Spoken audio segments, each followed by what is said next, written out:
you know, just the whole innovation among. So just quickly, just to give you an idea, you'll see pitches that are in sort of stage one, the ideation stage, proposal stage. You'll see some that are prototypes. You see some that will be implementing. And this is our second annual competition.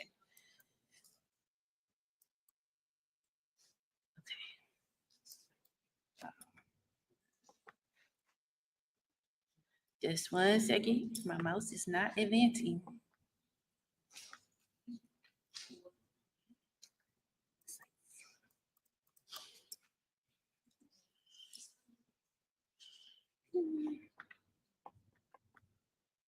All right, my slides seem to be frozen. Not sure why.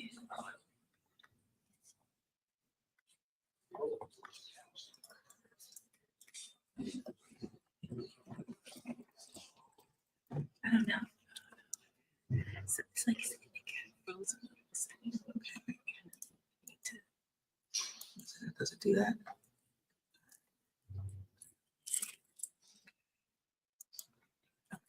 All right, that's what I was. Okay, you need to. The sharing, right? Okay. All right.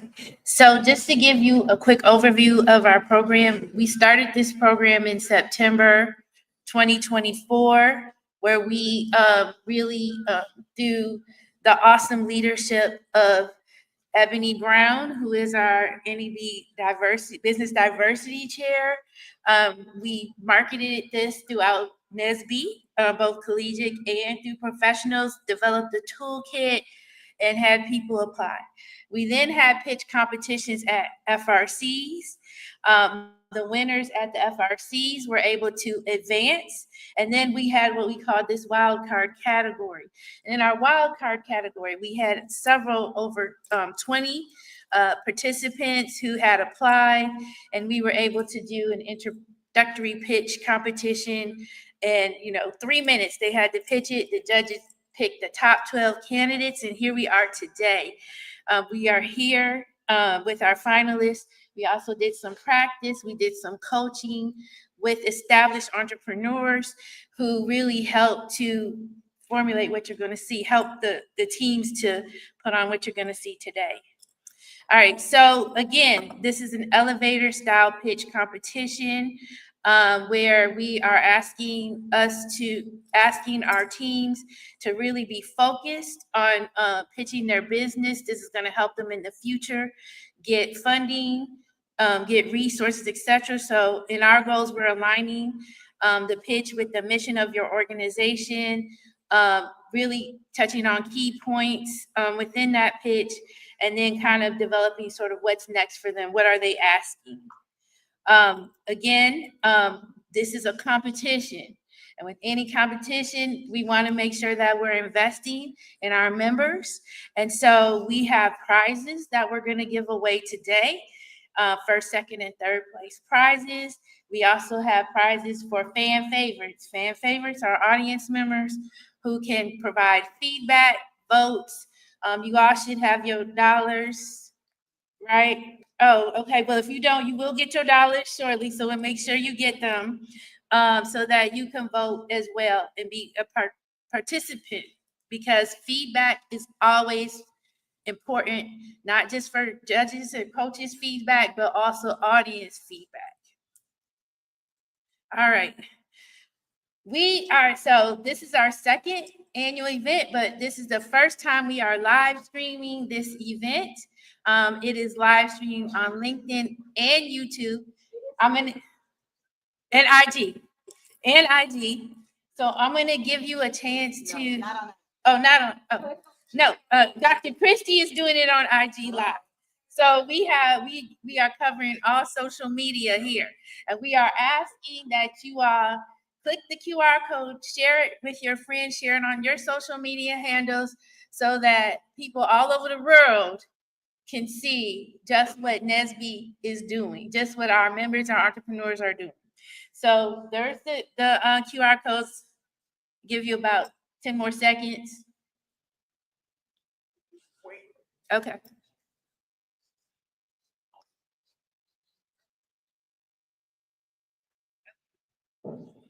All right. So one of the things you're gonna hear, because we're gonna get started, but before we get started, there are some folks that I want to make sure that I recognize, and I'm gonna be sharing their information in another slide momentarily. I want to make sure we recognize Richard White, who is our Entrepreneurship SIG Director. Who, and this program is his brainchild. I don't know if you wanted to say anything because you were down there, but this is his idea, this brainchild. He has worked with the team to really, really foster this and bring this forward.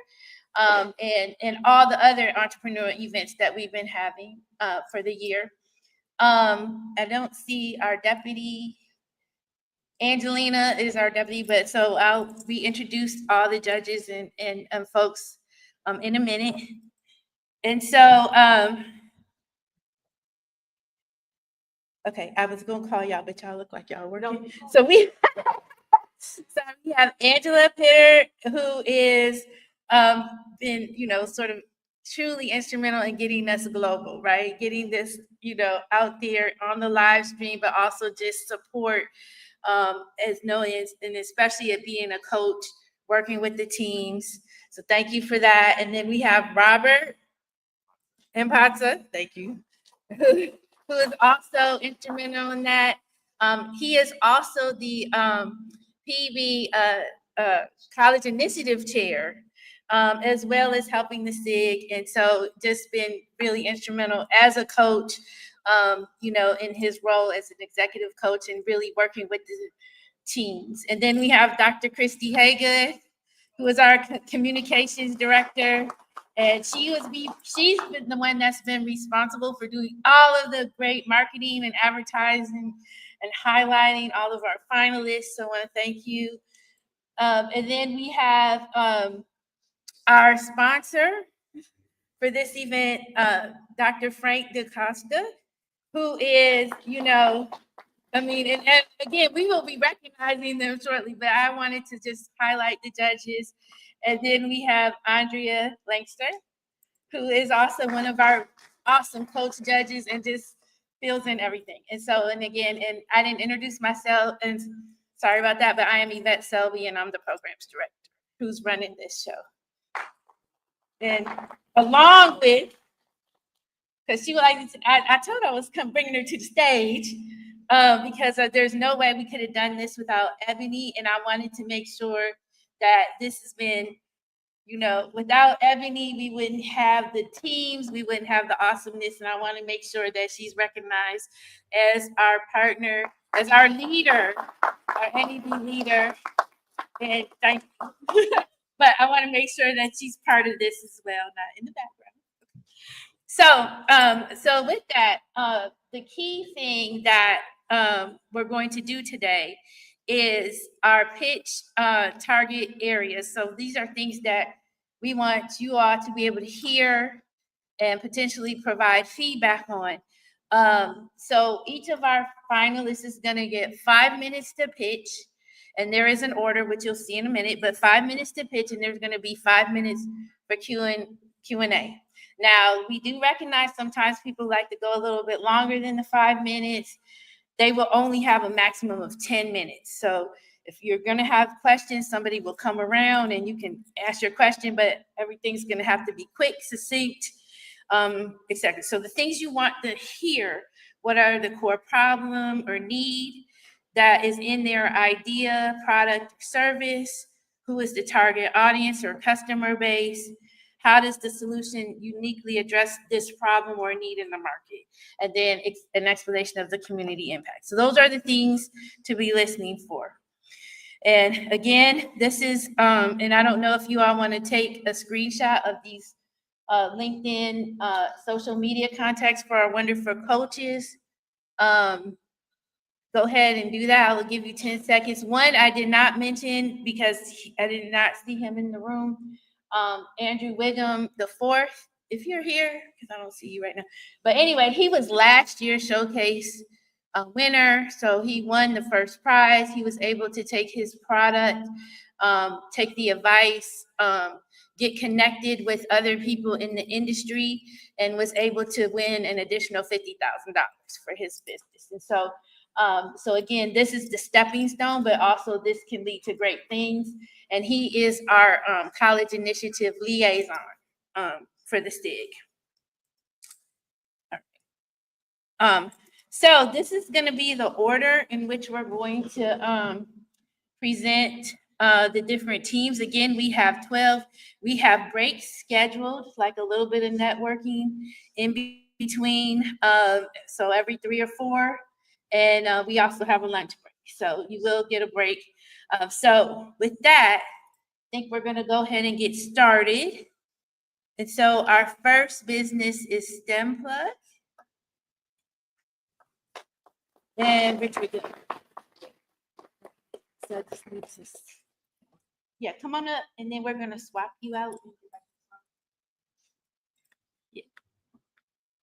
Good morning, everyone. Wait, we're gonna get your slides ready. Yeah, that's fine. Say good morning. No, say good morning. Yes. We have. We can get his slides. I don't know if we can get back to them.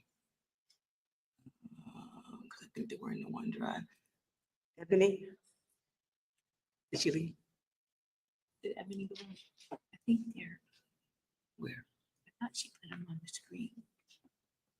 So it's on the screen. Then you just click. No, because when Richard came over here, he closed a lot of things. It went away. It was there. That's what I was saying. It's not here.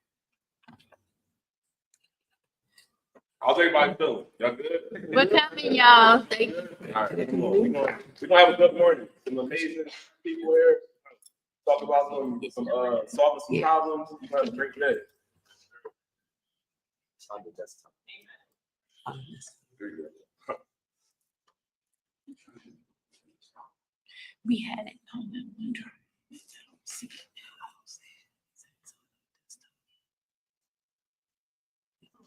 it.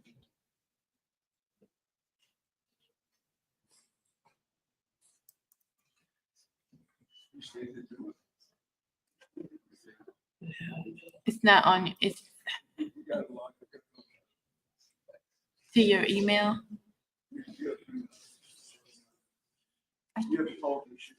Ebony's gonna do it. We gotta move the phone. No, it's not from.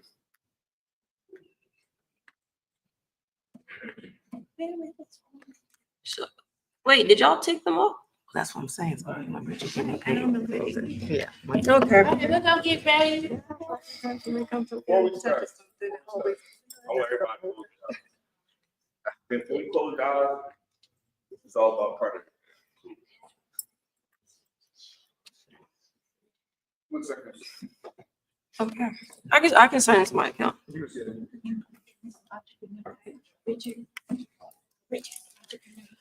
2 minutes. Entrepreneurship.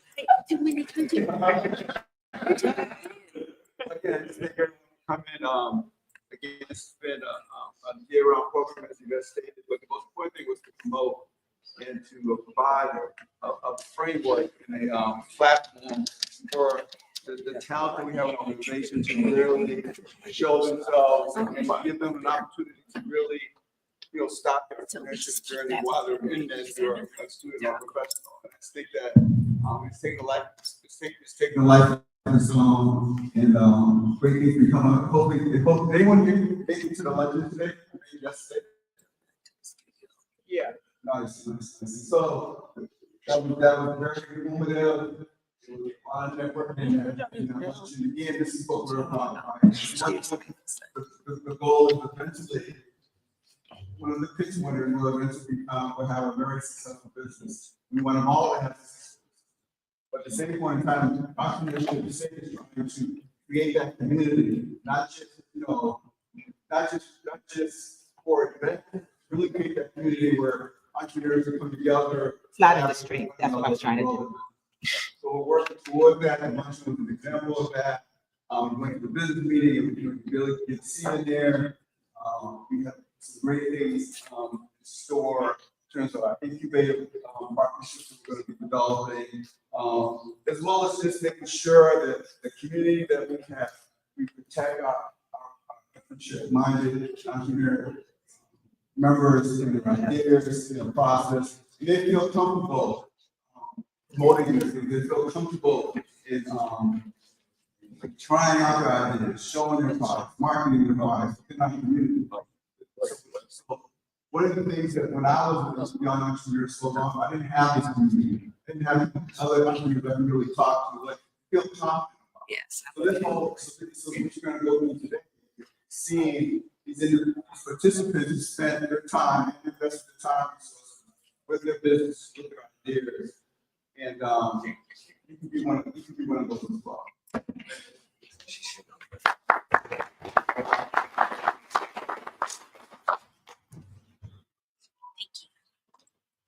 All right.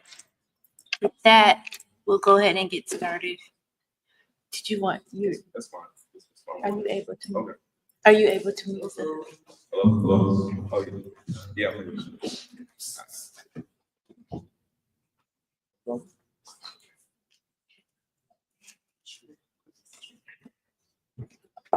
All right. We'll go ahead and get started. And so again, we're going to start with our first finalist, Rich Gilliam from Step Plug.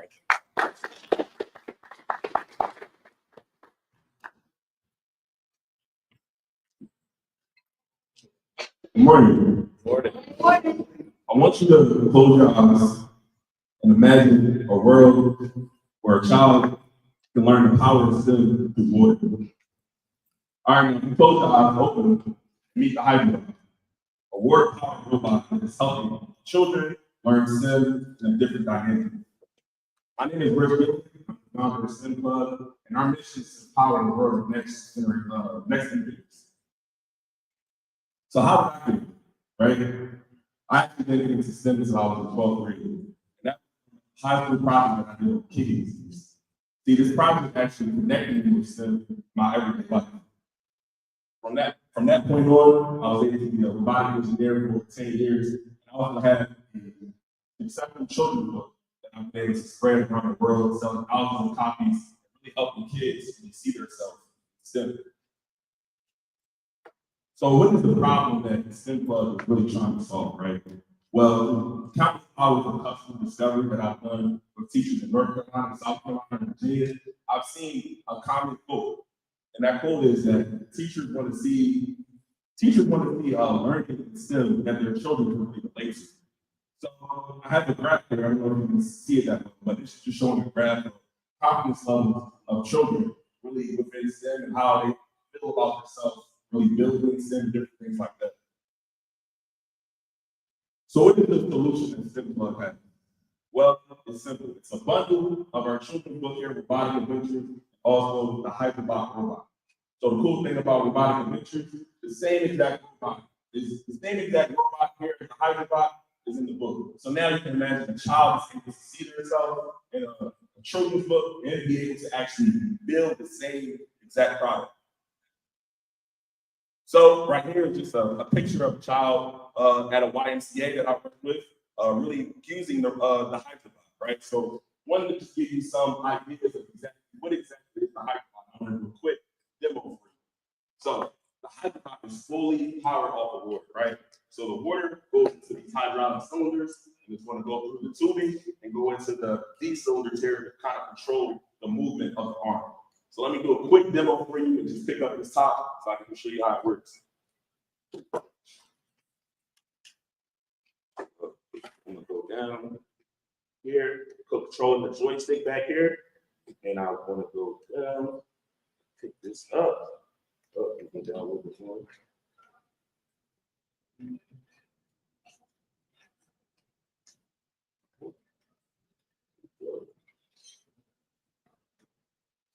All right, so just a little quick demo. Now you can imagine a child being able to build this and really gain confidence with themselves and being able to see themselves in the product. So our market size and revenue, right? So our target audiences that we're trying to really serve are Title I schools and also community organizations. One of the great things about with STEM Club so far, we have gained traction with the YMCA, the Boys and Girls Club, and esports gaming. So our projected revenue is close to $100,000 for 2025, and that is from some of our programming that we've already done with the YMCA, esports gaming, and also just from, also B2C, such as doing marketplaces here at the NSBE conference. So one of the cool things about the Hydrobout, we actually sold 15 kits this weekend. So we're continuing. And going into our competitive analysis, right? Some of our competitors are, I would say, Lego and also Spirit. But what is the competitive advantage of the Hydrobout, right? Like I said, this really connects to everyday life, connected to storytelling. So now children are going to be able to see themselves in these books and be able to see themselves when they're actually building robots. And you don't see that with Legos and Spirit. I'm not trying to come at them, but so our projected growth roadmap, right? So our foundational plan, right? So we did a pre-orders on Kickstarter where we were able to raise $3,000, which helped us get our initial inventory. Also from UNC Chapel Hill, we was able to get a grant over $2,000. So this actually also helped us get our initial inventory. Some of our key partnerships are with the YMCA, Microsoft, and also esports gaming. So we've been doing actual pilot programs with these companies. And one of our implementation right now, currently, I'm actually working with UNC Pembroke with over 10 different undergraduate students that are studying with the STEM teachers on how to actually build the Hydrobout robot, and they're going to be implementing it in their classrooms. So far as the scaling phase, the prize money from this pitch competition will really help us get more, our next batch of our kits, which will be 750 kits, will also allow us to serve over 50 more children over the rest of the year. Turn up the mic. Oh, sorry. Better than you. So going into our team, right? My name is again Rich Gilliam. I'm the founder of the STEM Club. We also have Caleb Gilliam, who is serving as our chief of staff, who is really helping with our contractors, different partnerships, our publisher, our book, and also just some of our technology. Also, I'm a graduate at UNC Chapel Hill, where we have gained some different advisors there are helping us with our strategy. So my call to action, right? Here I have a QR code that you can actually scan and go to STEMclub.com right now. So we are selling the Hydrobout right now. We've sold over 100 kits in the past 2 months. So you can scan this QR code and actually see the Hydrobout in the robotic edition, which is bundled deal. And I'm also still the marketplace on the cloud. So I'd love to take any questions.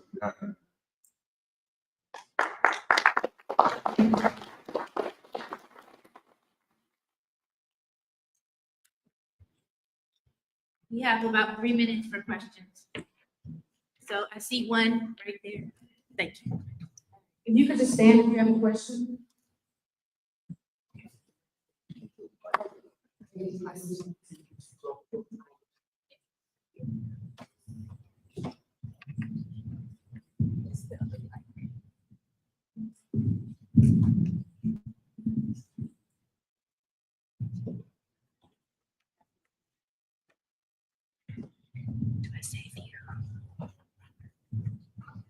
Question I had, any plans to illustrate some math concepts such as mechanical engineering equations and processes as part of like the engineering curriculum? Yeah, for sure. Thank you for that question. So the STEM College is the whole entire book series. We have more books that are in the project roadmap right now. So another area that we're going to be looking into is really covering those areas of mechanical engineering, different areas that children can really learn more about. And you got my contact here. I gave you my card. I'm somebody that lives by the voice of customers. So if you have feedback on something that you feel like you want to see in our next books, in our next products, I will love to hear it. So I wanted to know about your manufacturing. I see you've got a prototype here. The economies of scales. You speak to your manufacturing costs, your strategy there. I don't know. Yeah. Second question is, I don't know if you're gonna, are you planning to partner with this junior and this organization to kind of roll this out as an alternative to Lego first? Yeah. Or incorporating that into program before this conference? Yeah, I appreciate that. So yeah, we have a manufacturer partner overseas currently. So we have a partnership where we're getting a certain amount of kits involved that we have to get each time. So our price ratio currently is, I would say it's pretty well. As we get more kits, we'll have an even better price ratio. And as far as partnering with NSBE, actually this summer, I'm looking to work with Virginia State University, where Virginia State University's president will be taking some pilot classes and hopefully work with NSBE junior kids. So my hope is that is the start to even more, right? Hello. So my name is Shannon. How are you able to get all kids to be able to build construction environment in terms of accessibility? So, How are you able to get all of these kids to be able to build construction environment in terms of age and accessibility? It's acceptable for all ages people. right. So our target age, I would say, is about 8 years old. And when you say accessibility, that's something that really stands out to me. That's the reason why this design is so important, because I want to hear children that are in rural areas, right? So if you think about the height, this is a fully water-powered robot. So kids that may not have the best training or different things like that, now they're able to actually build something, get their hands on it, and to build confidence. So we have room for one very fast question. Can you discuss your IP as well as do you have any copyrights for the actual branding or the patents? Yeah, for sure. So yeah, we do have a patent for manufacturing. We also have SunV is already trademarked, and we are in the process now of trademarking the hyperline. So everything is in the process. Thank you very much. So our time is up for questions, but please feel free to talk to Rich after, and he will be at the marketplace, and we have networking breaks. So you'll get a chance to ask questions at the networking breaks. Thank you so much.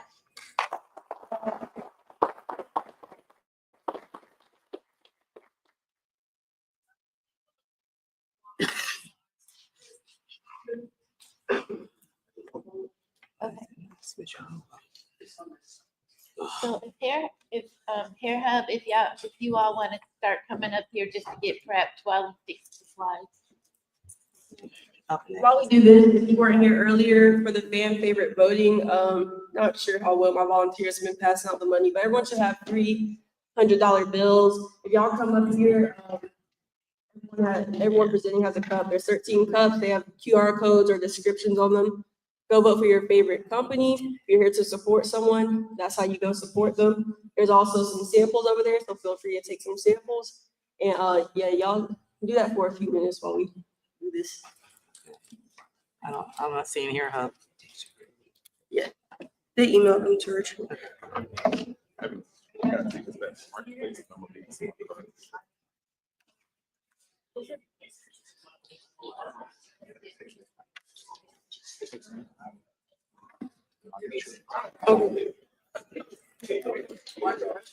Where's Richard?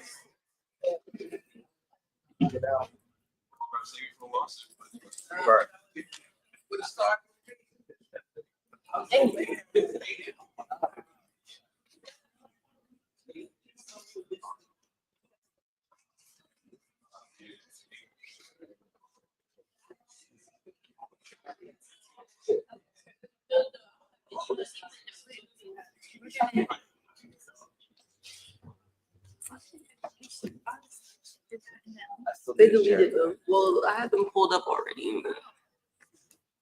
Okay.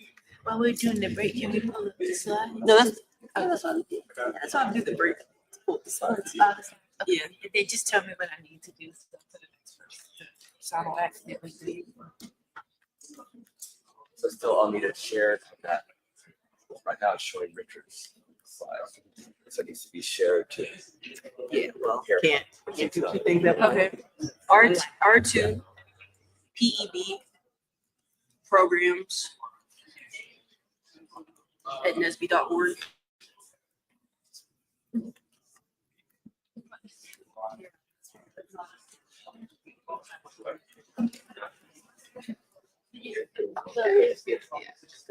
For the live stream. No, I didn't think about my laptop today. That's you did too.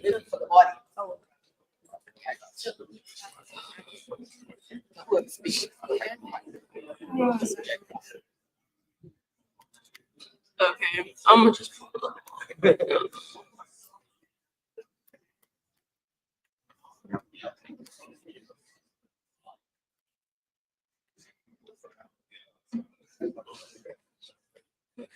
Robert, why don't you put the banner in here?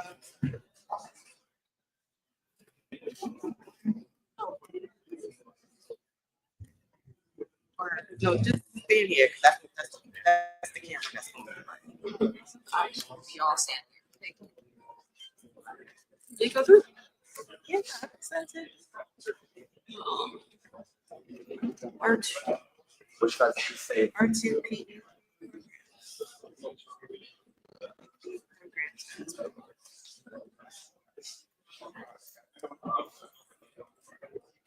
And what type of message? Google?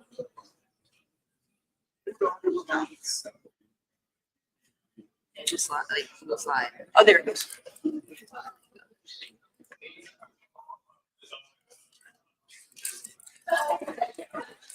So when y'all go to pull up the other presentations, what you have to do, they're all on the side here. So Yeah, they're okay. here, and they're going to be on the side, and you just tap. Yeah. Between that one and then, so, and then when I share. All right, so let me, because right now I think it's sharing. Right. So let's go over there. Actually, let's just close this.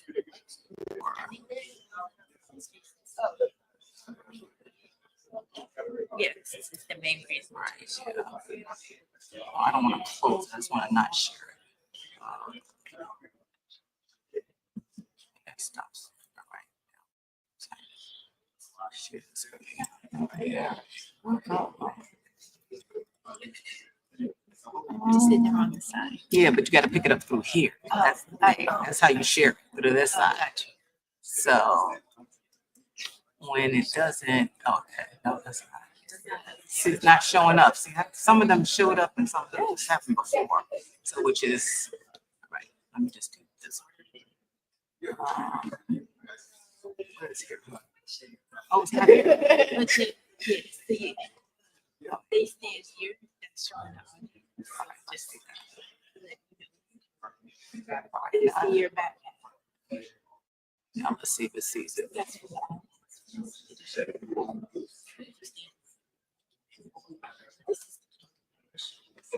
All right, here we go.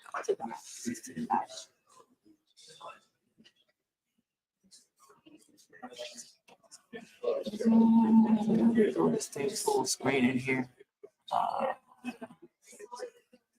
do you get it? Oh no, yeah, I want to do this slideshow. All right, here we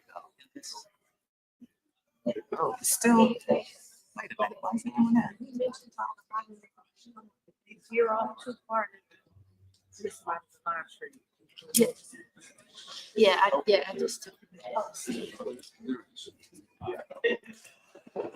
Oh, Just getting. Robert, bring the PowerPoint forward. Put it in the show. Okay. She, All right. yeah, we should be fine. We should be fine. I'm coming still. This thing's a pain in the ass. Try it one more time.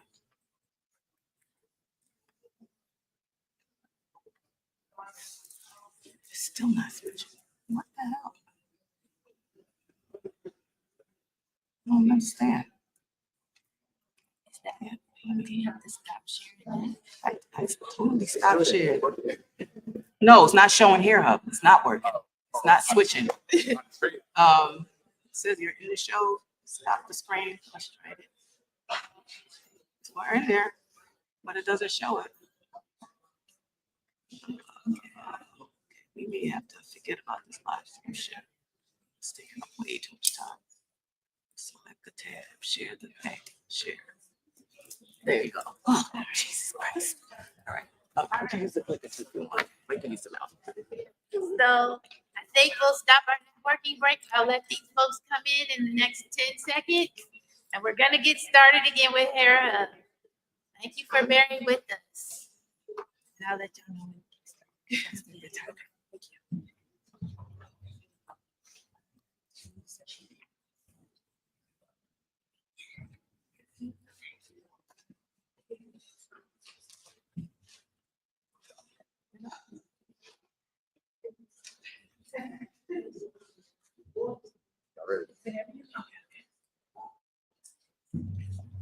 Hair is a huge part in identity.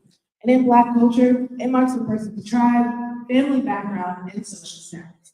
We invest so much time and money into our hair because they embody our heritage and sense of self. But society often tells us that our hair, the way it naturally grows, isn't enough. From a young age, Black women are told to straighten their curls, hide their braids, and make their hair seem more neat to fit into a Eurocentric beauty standard. This is not personal preference, it's systematic. Good morning, everyone. My name is Uche Osuji. I am the co-founder and program outreach manager of Hair Hub, and beside me are my beautiful team members. Hi, everybody. My name is Narendra Samakula, and I'm the marketing manager.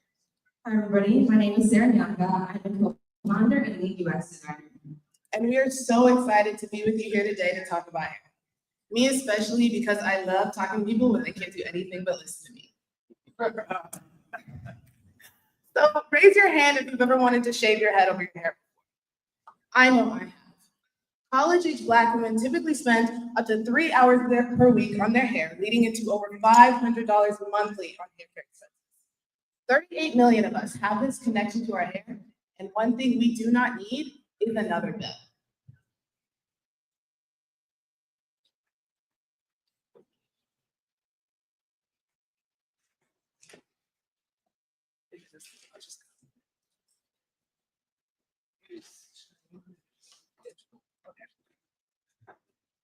So what is Hair Hub? Hair Hub is a mobile app that guides you through the DIY styling process with tips, inspirations, and product recommendations. This saves users up to 80% of their hair care expenses.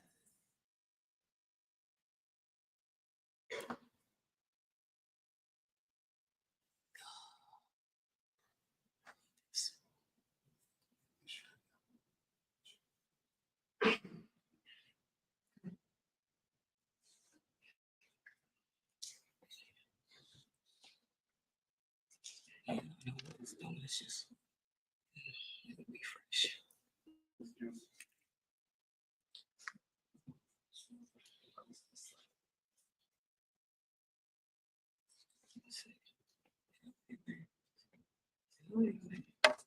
Best.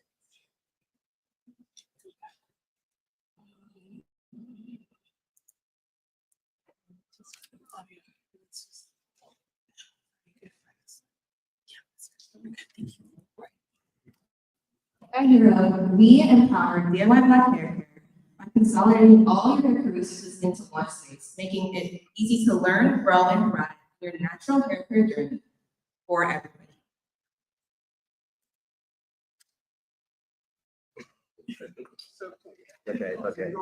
Okay. So you might be thinking to yourself, why can't you just search up what you want to find on the internet?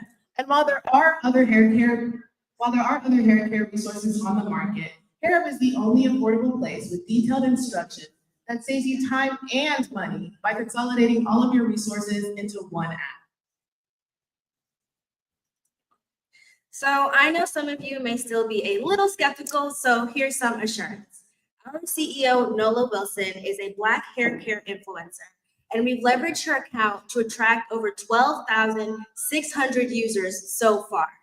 And 2 weeks post-launch, we were ranked on Apple's top free lifestyle app list.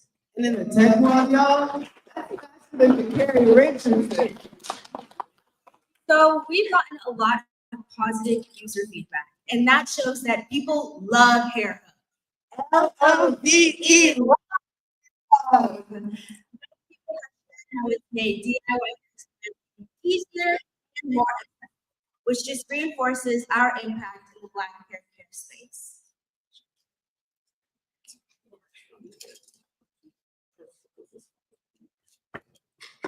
Okay, so this slide will be on Yeah. I'm not going to. Can't see the background from down here. Our roadmap of Hero. So, the plan for Hero in a year was that currently we're working on the ambassador, and that's a way for college students to engage with us on their campus and make content. We currently have 10 college ambassadors from universities all across the US. Next, we want to launch a next app update to app stores for Hero. We want to have 2 new app features, which we wanted to share on the screen, but it's today. One is a calendar feature that allows you to plan your style app in advance, and it will link to your Google Calendar. And the next is a profile feature to add more personalization into your natural hair care journey. We want to start hosting events after we launch this new app update at schools and virtually, teaching people about natural hair. And we want to start expanding our style, not just for Black women. I see a lot of Black men out here in the audience. For you guys, also for Black children and gender neutral styles. So this is Hero's revenue model. We have 2 revenue streams. The first one is affiliate marketing. And we currently are using Amazon storefront to provide links to the products that you need on the app. And then you can click on them and you get some revenue from that. We have gotten today $100 from this revenue stream. And after launching the new app update, we hope to get $40 a month from this. We want to start having a new premium subscription model on Hero, where we will offer a small fee of $4.99 for premium features to our app. And by the end of 2025, our goal is to raise $12,000 with doing pitch competitions and grants and scholarships towards our app. We're seeking $10,000 for seed funding for software development. We can get the ball rolling for the new app update.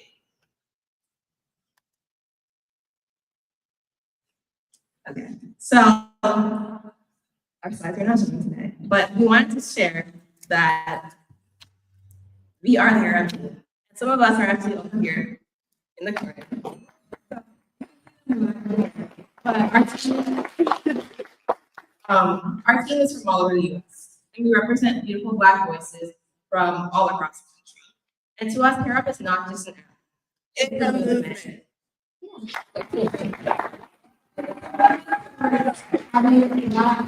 Just encouraging and embracing and loving the crowns we wear. And with that, thank you so much for listening to our pitch.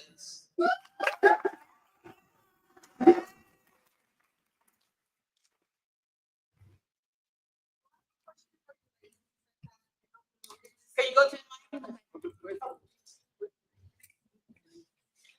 This is fantastic. I have a question, about my hair. For the $10,000 seed money that you need, are you guys hiring out someone to do that software development, someone to do some team development? $10,000 on me to get to the next stage of your development. It's not to share. Yes, ma'am. Thank you so much for your question. So currently 10,000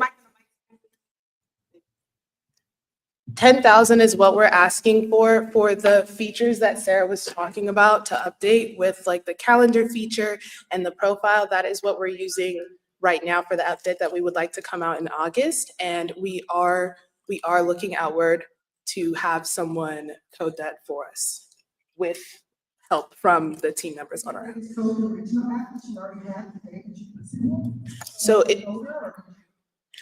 So right now, yeah, it's kind of the same situation. So our CEO, it was her and then some other people that she met while she like was starting up the app and through another like pitch and grant situation. Thank you.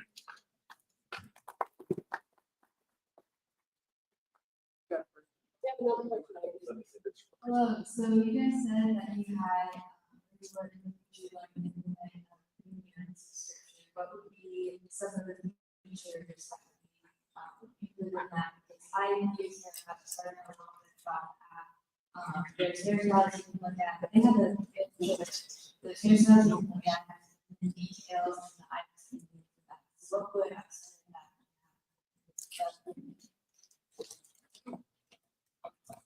that? Thank you so much for your question. We're working on a lot of new features to add more personalization onto the app. So that's stuff like having like one-on-one sections on how to do your hair, how to wash your hair on your own, how to cornrow, or having specific sections that are like, I have type 4 hair, or I have this porosity hair, and what styles work best for me, or just learning more about your hair care with a hair care quiz, so you can learn what products are best for you based on the hair care quiz and the recommendations from that for what works for you. So it's just for you, personalized, best on your insights that you add into the app. I got a question for you. If somebody who's not in school,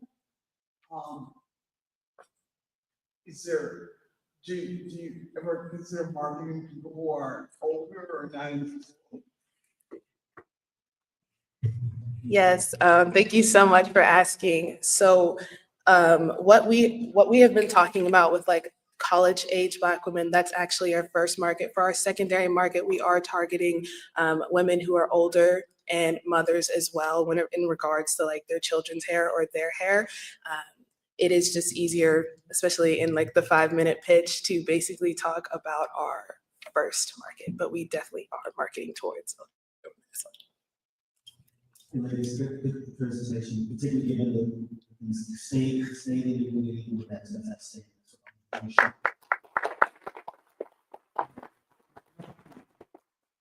Talk about women and sports. We have children who are in swimming, so how to take care of hair, whether you're in track or swimming, and how to manage those situations. Yes, so that is going to come with our app update that we plan to release in August. I myself am an athlete, and so I have used Hair Hub now to kind of restyle my braids a lot of the times for competitions, and so that will be our like secondary market as well, with the with targeting older women who are older, and then also women who have children. That will be part of the next group that we will be reaching out to with our software update. It's a really great app. I'm not in college, but I'm an adult with my mother. I think it's good. One of the questions I had was I just looked at the app and scrolled through my logs, and I noticed that you have the paid marketing links to various products like a lot of gyms. Do you read what you put on your like what products you recommend, or is it just how do you select which products you recommend? Thank you so much for your question. So the products that we have selected or recommended are products that we have done like more thorough research on through the internet and social media. So we're kind of taking all of that hard work that you'll have to put in before you actually do your hairstyle and do it all for you. Thank you.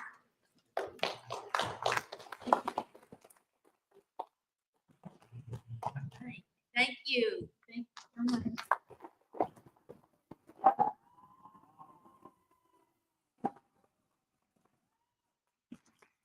All right, so our next finalists are InfoSavvy.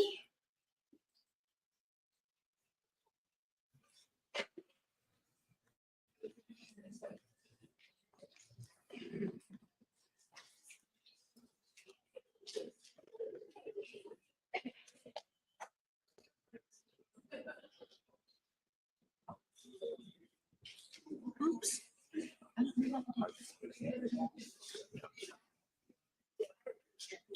All right.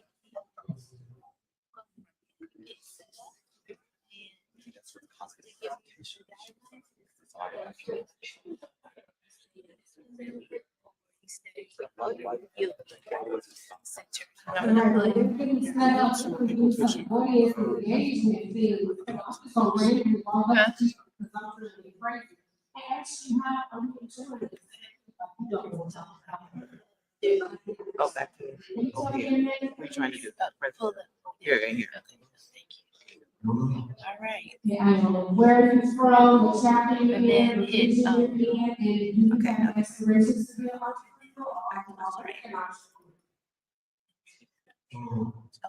Yeah, they got hit.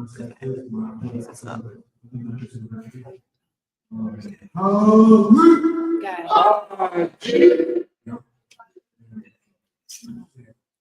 does it always do that? Like it doesn't. I'm doing it. It's a delay. Okay, great, we're following this path, can't wait to look forward to it. Let's see who else doesn't want to talk to. Yes, you look me dead in the face, so I'm gonna say. Christy. Put the slide back in the show. All right. Hello, my name is Malcolm. All right.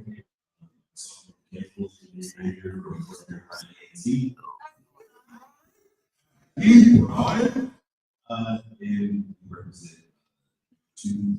Okay, put the slide back in the show one more time. Right, so, do you have any aspirations to be an entrepreneur? Yes, we're here, me and my team here are here to represent, SunV. So we're saying for electric vehicles. Okay, SunV coming up on the agenda. It's showing there. So what? It's not showing I there. think everybody up there in class for the.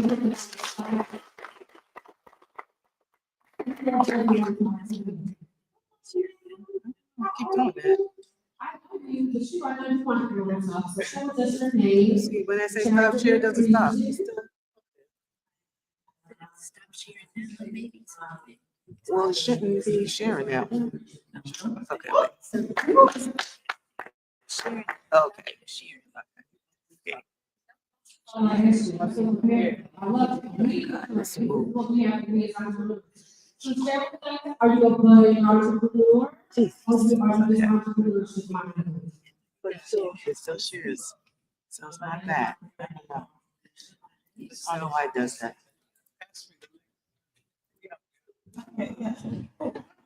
Robert, add us back one more time. Okay, there we go. Oof, Lord have mercy. Now it's there. Okay, Affirm Her coming up later on the program agenda. I know, because I hit it by mistake. Which one are we doing again? Here we go, right here. Okay, there we go. All right. That, yes. I'm Dr. Christy, Community Director for the city. We are communicating for people. Who you are, what chapter you're Loaded from, with the latest shit. and if you Almost there. Almost there.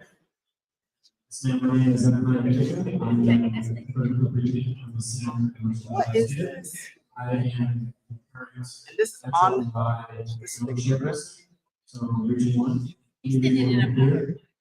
Yeah, it's, yeah. I've never seen that. I know. Yes.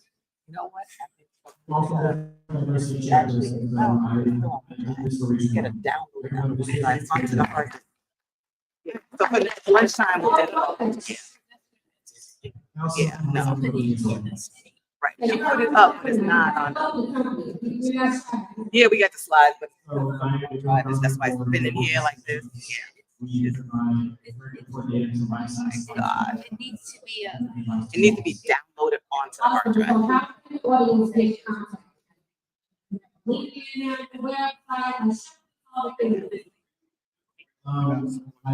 Yeah. All right. There we go.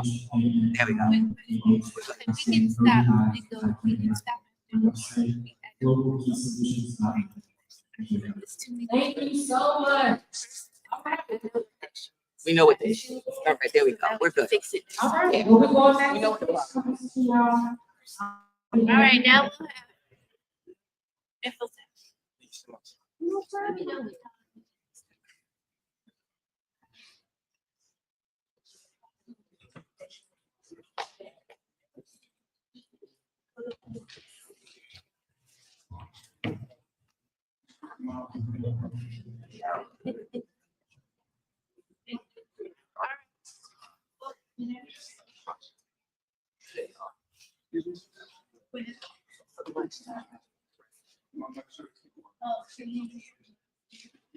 Yeah.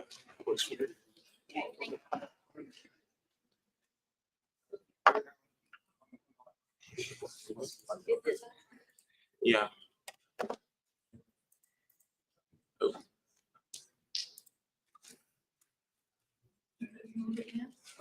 I can move it, but it's not going to.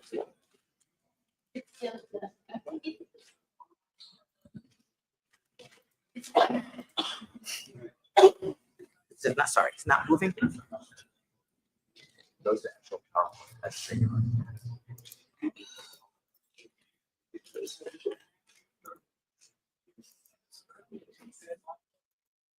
On the live stream of the slide. So if you get the slide connection. No, let's just do it this way. And on the live stream of your slide. It's the clicker. Do you have the clicker? Does it move? Does it move here? Yeah, all right, do it that way. Thank you. Let me know when you're ready.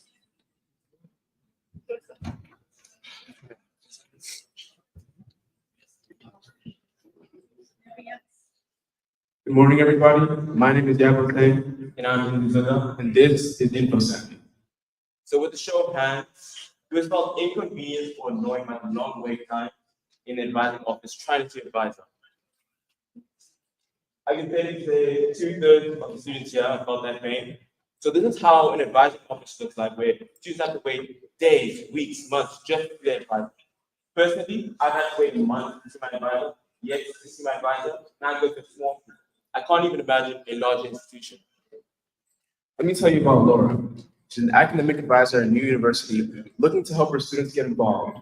On a national average, there's a 375-to-1 student-to-advisor ratio. She's spending half of her time on transactional activities like answering repetitive questions and emails. In addition to that, 40% of advisors are just like Laura, report feeling burnt out at least once a week, leaving them stuck in advising overload. Now, let's take a look at Bob. He's a brand new student at university, also looking to get involved. We have all been just like him at one point, unaware of the full scope of services offered to you and having information coming at you from so many different places. 60% of students are also just like him, leaving them stuck in information overload. Now, we've quantified that if we scale this up to the size of an entire university, this would cost advisors over 13,000 hours in the entire department spent on answering repetitive questions and emails. And on the student side, 1% of students are like Bob and end up transferring. That's over $1 million lost in tuition dollars to that university alone. And that's why we built Compass. It's our AI assistant for academic advising that provides students with immediate responses, 24/7 support, and personalized assistance. So Inslee, how might this work? All you have to do is sign in and ask a question, any question. And a question you will commonly handle is, with my major and the classes I've taken, what minor can I pursue? Or what double major can I pursue? Or on campus, I like bowling. What events are happening on, like, are there any clubs available? What does the advisor side look like? So the biggest benefit for advisors is really allowing them to enhance their productivity and reduce the burden on them due to high student caseloads. So advisors will sign in, they'll see their dashboard where they have insights and analytics as to key student demographics and how they can accommodate for those students. And if we can decrease the time advisors spend by 20% through Compass, we could save them over 2,000 hours. That's more time we can spend meeting with their students and forming real personalized connections with them. So Inslee, how are we going to make money? Let's zero in on our business model. We're offering Compass as a business-to-business software as a service, asking for $40,000 to $70,000 annually. But how are we going to go to the market? We're going to start by going to each institution and targeting students and advisors specifically, addressing the problem at its core. We'll start off by doing advisor interviews and a pre-launch marketing campaign, understanding the layout of each institution. Then we'll provide a pre-prototype and then show the administration the data, showing how we add value to it. I want to specify that we are not looking to replace advisors. We are looking to supplement and make sure that every hour that they put in is optimized. Now, let's look at the market. We're starting off in Dallas, then moving on to Texas, then nationwide. Starting at our very own university, Southern Methodist University, where we look to target public universities and agencies, make sure we make an impact. The technology space in higher education is looking to triple over the next 8 years, where there's an increased adoption in AI and information and educational services. Now we've gotten great feedback at SMU also. Joshua B., who's the Associate Director for University Advising, stated that 10% of students take up 90% of advising time. So if we can free up time for advisors to spend with those most at-risk students, this will be extremely beneficial. Michael Heiss, the Chief Information Officer, has told us that insights and analytics as to student demographics and the problems they're having will be extremely impactful for making university decisions. Student feedback has been great also.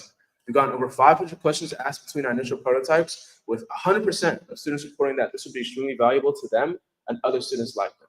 The caveat here is that students would not be willing to pay for this because they see it as something that the university should cater to personalize their experience on campus. So how are students currently getting information now? So here are the current options in the market. So students normally go to their friends and family, asking these questions, which the information is highly personalized, but it's not tailored to the institution because they don't know the ins and outs. Now, let's look at the major players in the AI market at current. They have a plethora of information. However, that information is not tailored to the individual nor the institution. And now taking a look at our main competitors, who are other university edtech companies who provide similar solutions, but they're also more generic information that's already publicly available on the website. And that's where InfoSavvy differs from the competition. Provide personalized and relevant information for students and helping advisors and administrators with analytics. My name is Yabo Tang. I'm the CEO and founder of InfoSavvy. My name is Izzy Zunga, and I'm the CFO of InfoSavvy. We'll be asking for $100,000 going to product development, business development, and also marketing and advertising. We're going to use the proceeds of this competition to bolster up our team, ensuring that we go from the MVP stage to having a product-ready application by the end of the year. Today, we've been able to raise $8,000, and we're planning on releasing our MVP to the University Advising Center at SMU within the coming weeks. Here at InfoSavvy, we're looking to create a more fostered community on university's campus. So if you're tired of constantly waiting days, weeks, and months to meet with your advisor, and you want to help us, join us on our journey and help students and advisors one chat at a time. Thank you.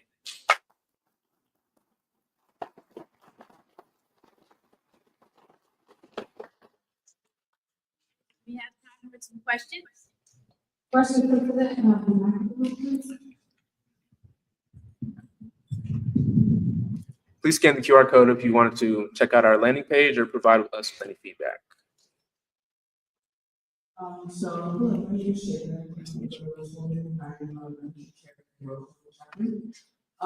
question I'm looking at is, so I went to a smaller institution and we already have software institution that why do you think that people would want to use InfoSavvy AI if they only have to take this source maybe from a private institution? So something that we realized while we've been at SMU is that for smaller schools who already have a good tight-knit community, it may be more impactful and more advantageous for us to look at those larger universities or community colleges who lack the support and resources to be able to accommodate for all their students. So it may just be that your university would honestly not be our target customer, but then looking into other universities in the area who struggle with that same issue because they are on a larger scale. Hi, I'm Nelson, alum of Guardian University, Martin University chapter, site engineers, and also part of the software professionals. I'm just coming from my time in college. And, I'm seeing at least a good opportunity for this to be released to more universities, the university system.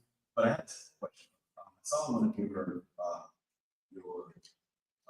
screenshots. It looked like it kind of had an UI that was similar to like ChatGPT and DeepSeek. So what's your that you were using? Was it something that was turned to university, or was it an open API, an API that you use? Yeah. Because it looked like it might have been something that was tailored around that. Yeah. I was curious about the technical side about what large language model you use. Yeah, so right now we've tailored our UI to look like what the industry leaders are doing, because that's what people are used to. But when it comes to the model we're using, as of right now, it's OpenAI's API for the prototype. And as we've garnered more information and more data from students asking questions, we are going to use that to train our own models, also based off of the university course catalog, and fine-tune already existing models that are open source so that we don't have an issue with privacy and security and student data going into a private company at a university level. Hello, my name is Julian. I have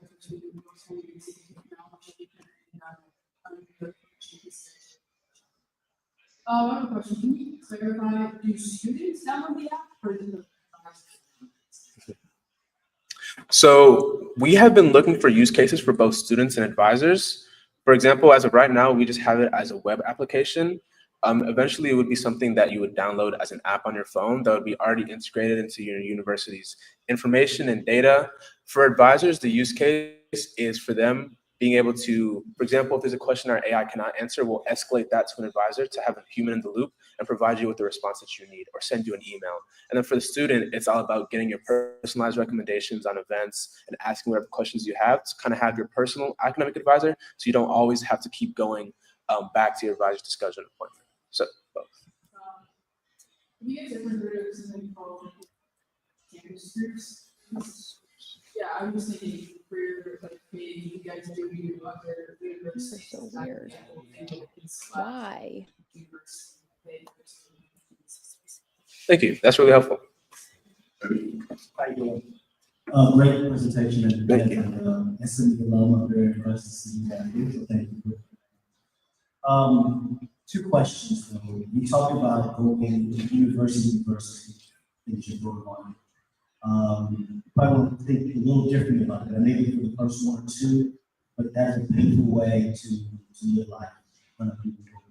So you need to maybe find maybe an association of counselors which exists and using them as a tool to expand, or even going to a group called Kubo, which is a huge group that all the CFOs.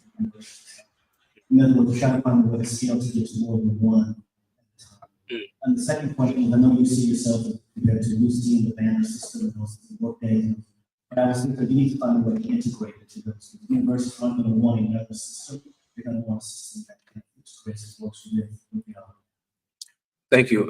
Thank you for the feedback. And to your first question, we have thought about going to the National Academic Advising Association because they have conferences that they do, I think, yearly. So attending those would be a great way to kind of reach a larger, broader audience. And a big thing, I feel like word of mouth is the best marketing. So once we have established a good reputation and brand between our current customers, then expanding to other schools through referrals is ideally how we'd want to go about it before we do and go about and doing more sales. And I think your second question was about our competitors. So we have found that having a standalone platform where students have to sign in and put in all their information is kind of disadvantageous. So our goal would to be have this as something that's already integrated within your already existing university systems and the SIS data for each student so that you don't have to go out of your way and have another system. Thank you. All right, thank you.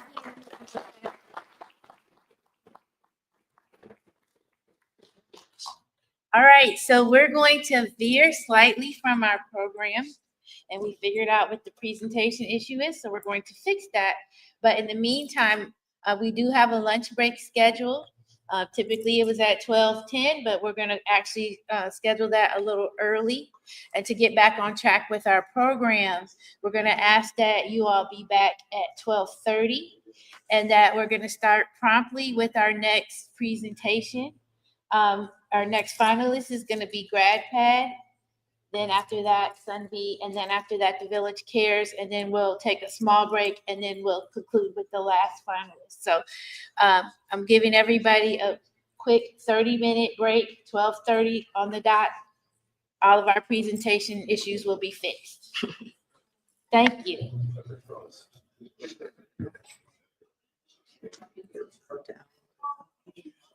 Go for your family. So now.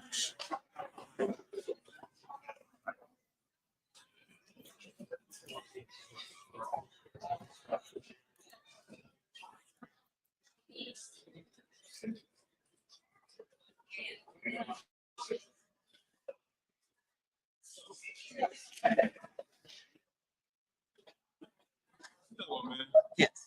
I heard you're giving out $3.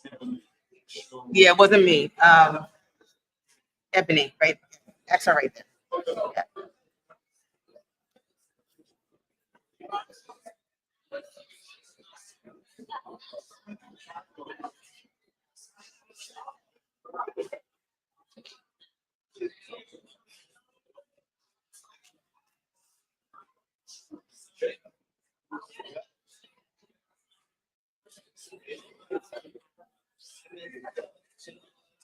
Yeah.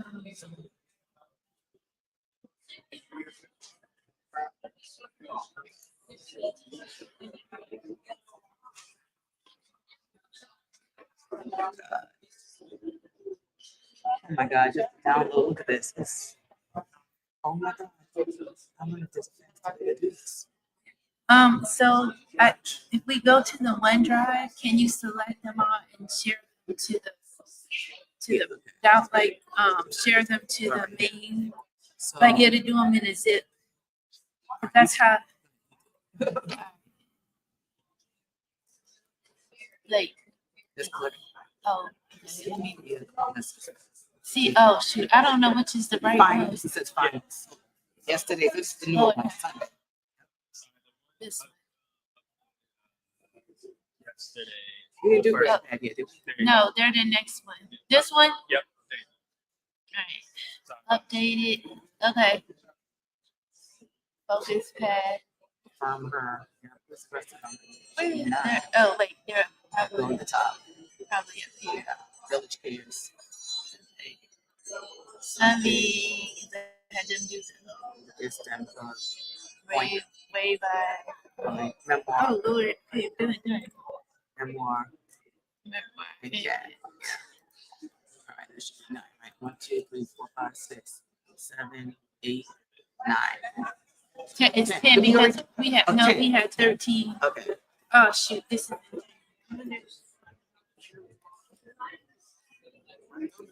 Hello? Okay. Oh, thank you. The mic is hot. Thank you. Okay. Robert. Thank you. I knew it was something important. Thank you. Okay, bye.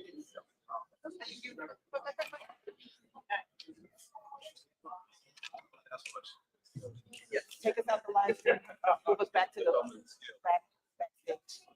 All right, it's doing it now because it's gonna do it in the zip, and then we just need to move it to the share to the thing, and then we should be able to open it.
Where's he back?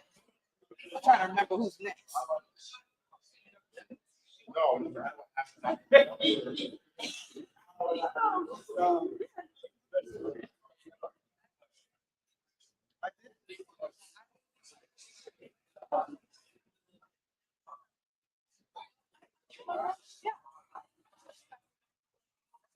I think.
Right at the, okay.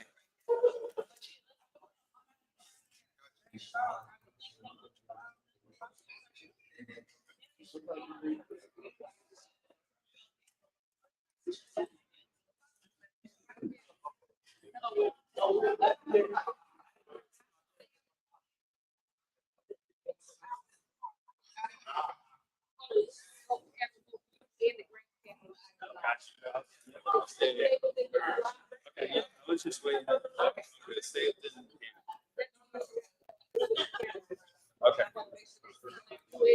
So basically, I mean, no, you can stand right here, but don't go like behind the table. If I'm not gonna be, get you in your slide.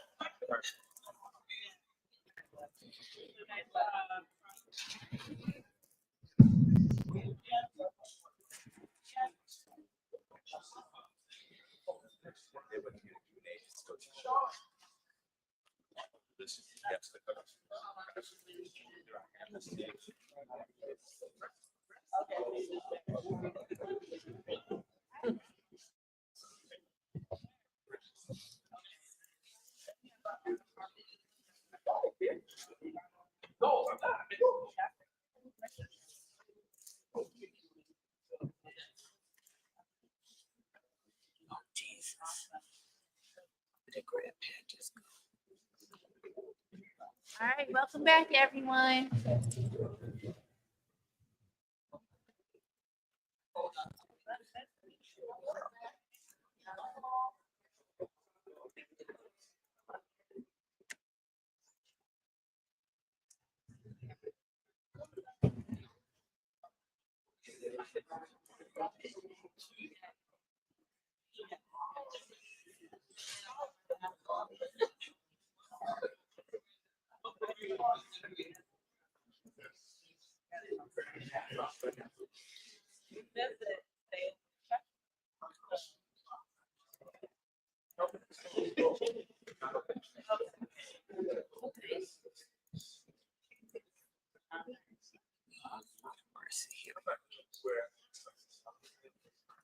Add it to the.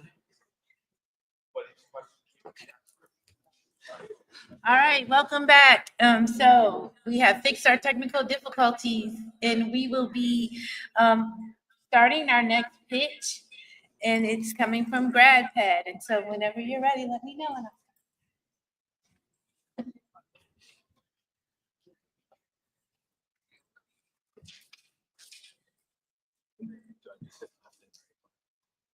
Is there a clicker?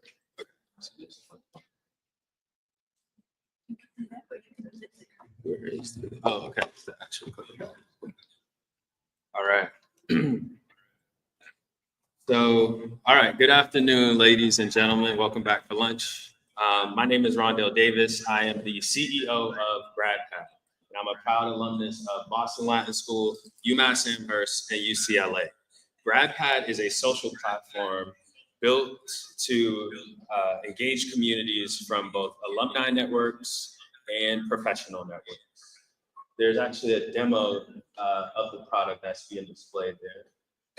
So 90% of alumni report being satisfied with their academic experience, yet historically, only 10% tend to donate back, and that's actually considered a high mark you can reach. Today's market is living in the past, so the outdated technology, the dead Facebook groups, snail mail, these are being proven to be ineffective. So that's why we've created Grad Pad as the first mobile-facing platform dedicated specifically to alumni and professional networks, returning passive networks into active, engaged communities through our in-person events and also through our digital platform, which again is demonstrated here. That's actually a live NSBE community that I'll let you access in just a moment.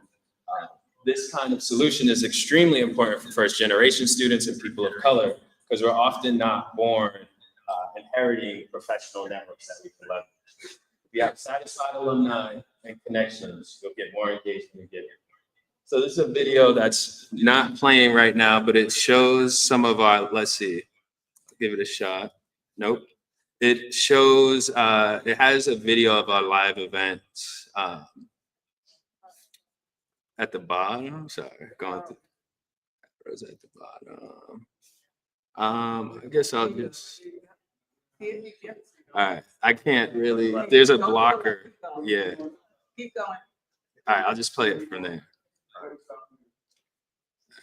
It's not working, but all right, I gotta move on because of time. So, but the video showed our reunion remix that we hosted in a brunch for 80s and 90s alumni. So we're able to build community for both older alums and younger alums. We've also hosted events like UMass Mixers in Los Angeles, and we launched our MVP with UCLA at Palooza. Those venues were Black-owned venues, actually. So Black-owned alums, one was the best Caribbean restaurant in New England, so that's Orchid 7. And then the other was Rose Bar, which is located in downtown Boston. Celtics players are eating there, celebrities are eating there, all accessible because of alumni networks. So we calculated $92 billion global market opportunity and a $2 billion California market opportunity based on the 64,000 institutions we've identified worldwide as potential customers. Our target customer is represented by alumni and or professional networks that are not effectively being engaged.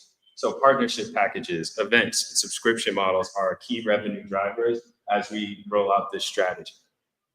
We have a B2B to C business model where we charge for subscription fees, including premium charges for white labeling and licensing fees. We charge for events. And in the future, we'll take transaction fees from payment processing related to event management and donations transacted on the platform. So I'm a CPA and MBA. I've been a community builder my entire life. And you can see some of the bullets there on my experience. I'm the current and inaugural technical excellence chair for NSBLA. Take a lot of pride in that. And my CTO is the former Coinbase director of engineering with over 10 years of an engineering experience. So I want to emphasize here, again, I was not born with an inherent professional network. I had to really network and find these folks through my alumni opportunities. And so I'll shout out Paul English, who's the founder of Kayak, which sold for $2 billion with a B to Priceline. He's advising me because we both went to the best high school in the world, Boston Latin School. So I got a testimonial here from a dean at UCLA Anderson, Dylan Stafford. He's been at the institution for like 25 years. He saw Grad Pad as a game changer and highlighted how we were able to overcome silos in the MBA program. From our MVP launch, we got about 400 signups, and we got contracted to support more events at UCLA. So the competition, the competitors at our other alumni networks are more full-blown CRM tools. They're about collecting data and driving donations. We're about community building. So we're the only company here that hosts digital, hosts events in person and digital events. And unlike other social media platforms, we're not so broad where you have all the extra noise of couples goals, fitness goals, etc. So throughout 2024, we acquired close to 600 beta users, hosted 8 events in 2 cities. We raised over 100K through family and friends. That's mostly friends. Thank you to my network. We generated 30K in revenue from events, and we're expanding our team this year and introducing our subscription revenue model. As of March 1st, we have our first 5 paid subscribers on the platform in beta.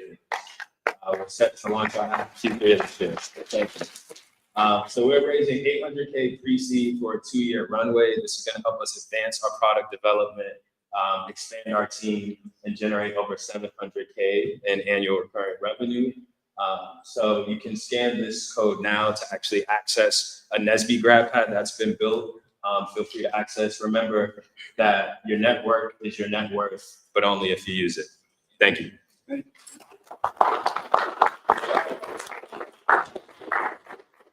have time for questions.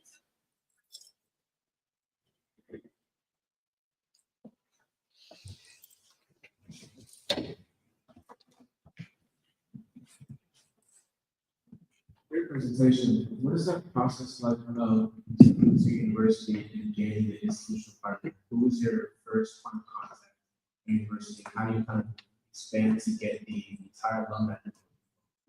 Yeah, so I appreciate the question. And so there's definitely been a lot of trial error in this process, but I was able to fortunately vet this idea through my master's thesis on an intensive 6-month program and through a year of accelerators at UCLA. And so that's where I found the most effective processes to get institutions to onboard. So there's a number of different criteria, depends on their need. You have to be able to pass cybersecurity protocols. We had to pass third-party risk management at UCLA to get onboarded.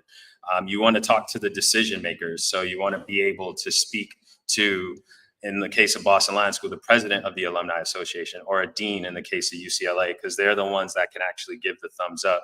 And in some cases, their subordinates may not see the vision. So it's talking to the decision makers and making sure you've got all the support in your platform to be approved by them. And so that's what's led to us getting 15K in revenue just from them covering the cost of our events in our first year. Thank you. Thank you.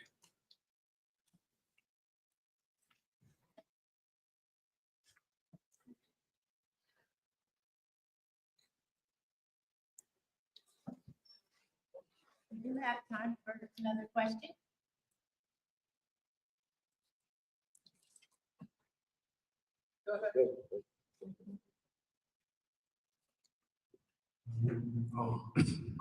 Good afternoon.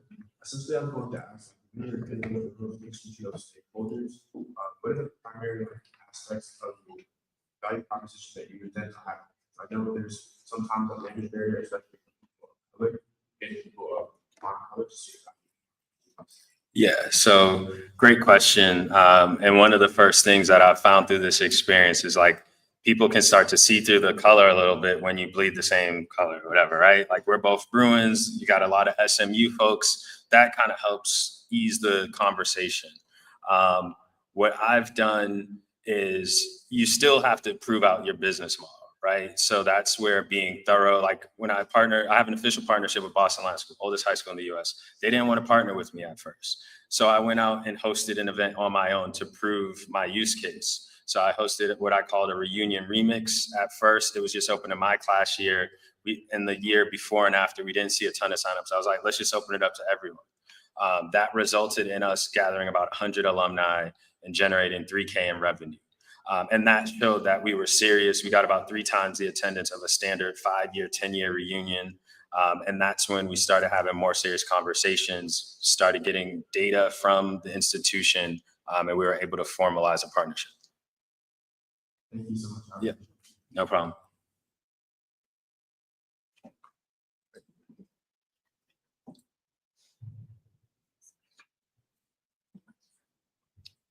Thank you for the presentation. So for the purpose of scaling, looking at social media sites like Facebook and others, what are you, I mean, how are you going to be addressing? Because I'm thinking that someone can also kind of create, a group, Facebook, and then also can do it.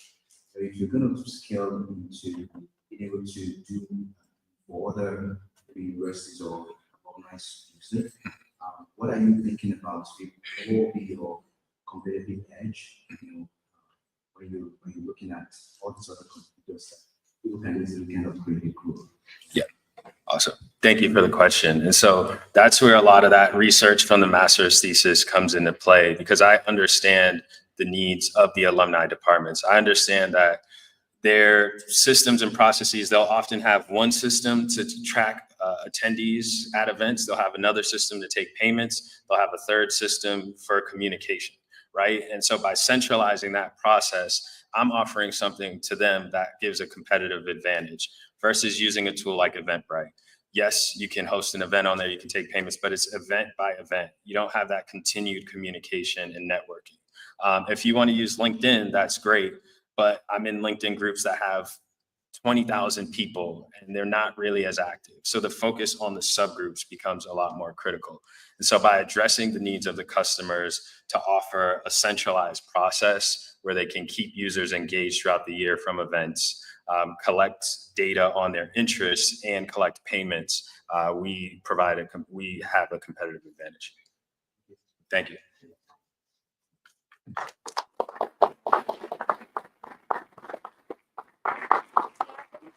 Online question, just because,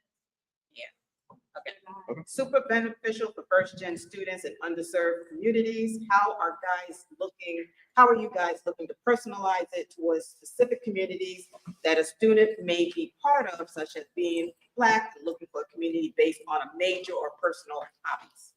Yeah, so great question.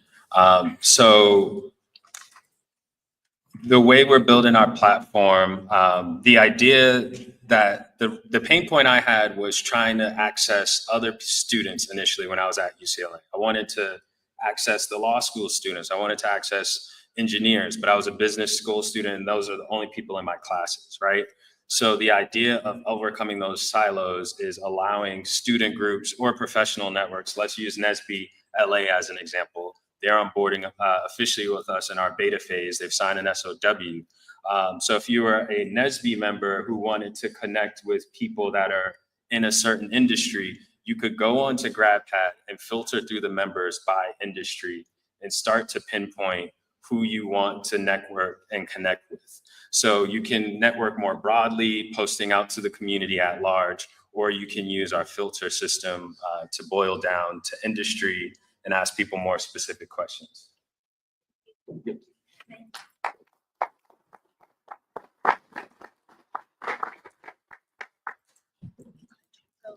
Our next team that we have will be SunV. Make your way on up. We'll get you set up.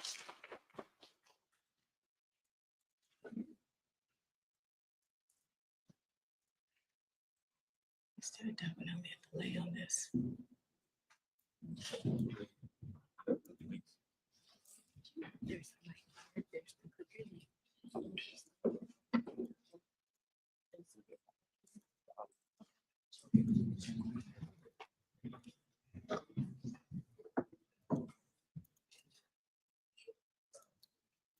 As soon as she pulls you up.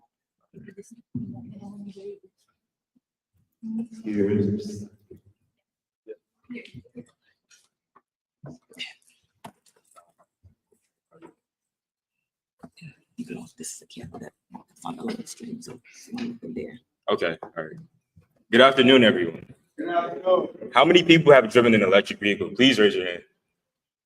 Now, how many people have taken an electric vehicle on a road trip? Okay. So me and my mother had rented an electric vehicle for our road trip. And while on that road trip, we fared with many EV drivers face range anxiety. We feared our car's battery would not last, which it didn't. We constantly had to make stops, which resulted in our 4-hour trip now turning into an 8-hour trip. This is where me and my team developed our idea, SunV. SunV allows SunV,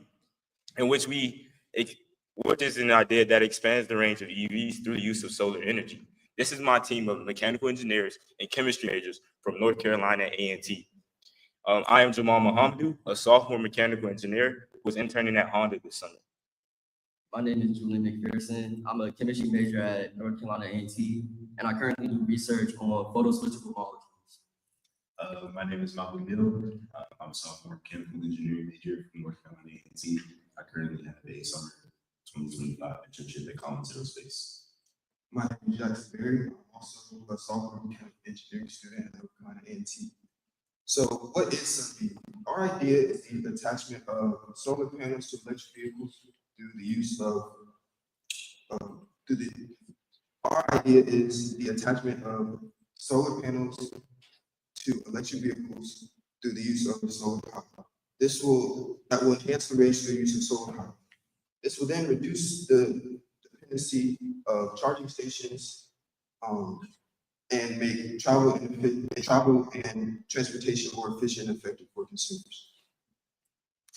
So for our competitive analysis, we came up with two main competitors in our market. One being solar powered cars, fully solar powered cars. These include companies such as Aptera, Lightyear, Sonos Motors. While all these cars are fully solar powered, they do cost upwards to $200,000, which is very steep for the average American pocket. For solar attachments, we have the Toyota Prius $615 option, and also the Blue Tea solar package. While these attachments are a bit more cost effective, we believe our product can produce. All right, there. So as you see in the image down below, we have a car with a solar panel on its roof. So we have a bracket that sits on the roof counter similar to a bike rack. We have our solar panel mounted on top of that. We have an actuator system that sits in the middle of that bracket that allows for our panel to tilt in order to get maximum absorption of the sun. We utilize sensors to detect when our battery reaches its max charge, and then we begin to fuel our backup battery. In addition to that, our battery receives power through direct connection between the solar panel and the battery through an internal connection port we will develop. So one of the most innovative aspects we have on our solar panel is the use of photoswitchable molecules. And what these molecules are, they absorb UV and they change their structure and function. So we plan to implement that into our solar panel to tackle the problem of efficiency. With solar panels today, things like UV rays and heat make them less efficient. With heat, they get 0.38 less efficient as you increase 1 degree over 77 degrees, which doesn't sound like a lot, but over time you get into the really high heat that completely diminishes how efficient it is. So with a layer of photoswitchable molecules, we can absorb that extra UV, store it in the bonds, and then release it later. Here I have two diagrams that kind of show how it works. So it would absorb the UV and it will cause it to change its structure into like a different isomer. In that isomer, it will hold the solar energy in the bonds. What we can do is then reverse the reaction so it goes back to stage one, like the other isomer. And then we can capture that energy and then transform it into like electricity, which we can then use for even more power for our solar panel. Okay. So integration with existing EV systems, again, this is going to be an attachment with minimally invasive wiring modifications. Our idea is to also create an app to where we can monitor and control the performance of your solar panel from your phone. So when it comes to marketing, we plan to market our product to current EV consumers and companies such as Hummer EV, Dodge, Rivian, Ford, etc. We also plan to work with these companies to develop our internal connection between the solar panel and the battery. Community impact. The fear of purchasing electric vehicles is high to range anxiety. A study conducted by our current shows that 76% of prospective EV owners worry about range, while only 59% of current owners experience such concerns, with generally feelings of anxiety reducing after 5+ years of ownership. SunV will help mitigate the anxiety through the use of renewable energy, directing more people towards electric vehicles will reduce the number of gas-powered vehicles that are on the road, which will then improve air quality. All right, so for our next stages in our company's progress, we are looking to consulting with a specialist to develop and to obtain an intellectual property. We will do some research and development on our photo switchable molecules and our UV targeting actuator. We will develop a partnership with research groups and government entities. And then hopefully one day we will be able to produce a marketable product to which we can sell to consumers. Our product will hopefully have about 3 kilowatt hours per day, produce 3 kilowatt hours per day, and range to about 15 million hours. We are currently sophomores in college, so we plan to take what we learned from our future internships and research opportunities to further develop our idea. Thank you for listening to us. Are there any questions?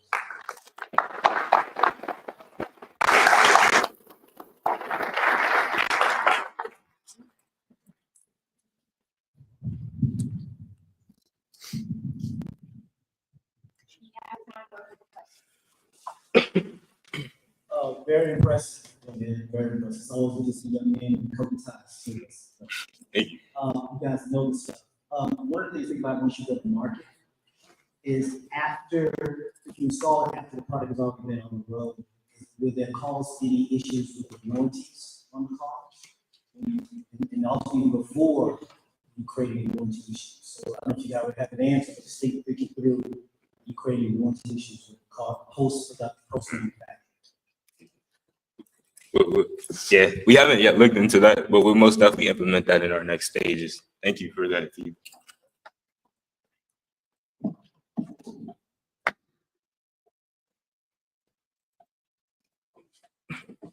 Also, what I think is our team seems very impressive in terms of the shared experiences that we have in terms of product and trying to create solar panels. So just wanted to ask, what MVP, even though you're currently in the R&D stage of development, is there any MVP or customer interviews that you did to gauge customer engagement and consumer sentiment on essentially papers to more solar use of solar panels in culture?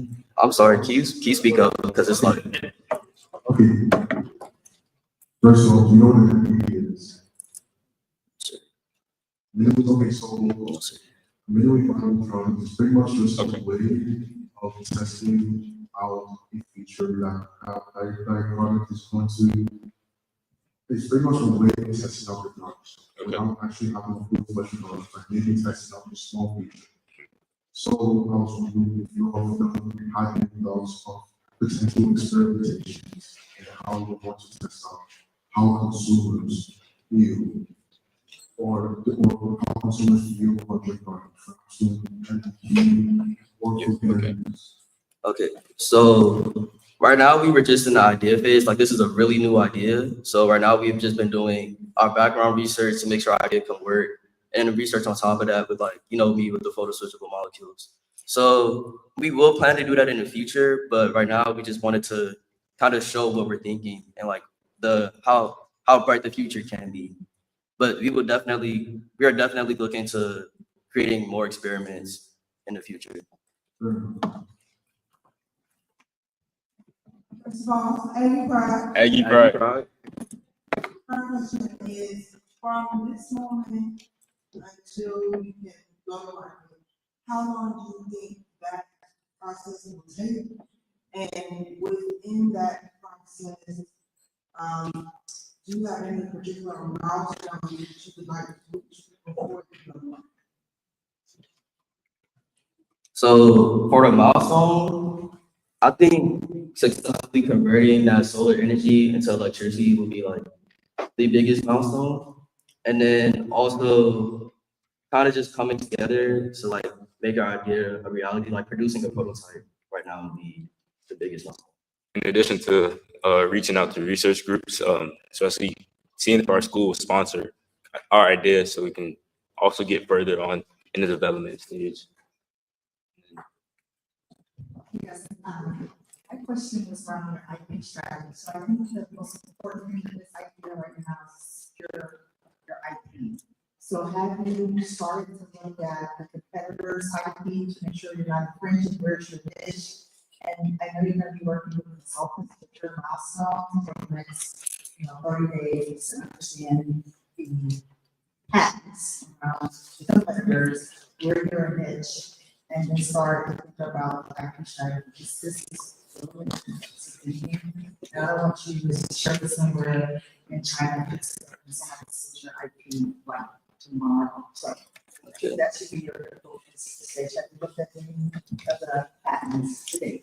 So we haven't looked at anything specifically yet, but we do know that this is very like new research. So right now, everything is pretty surface level. So just as we get more experience, we kind of feel like we will definitely be able to get that patent.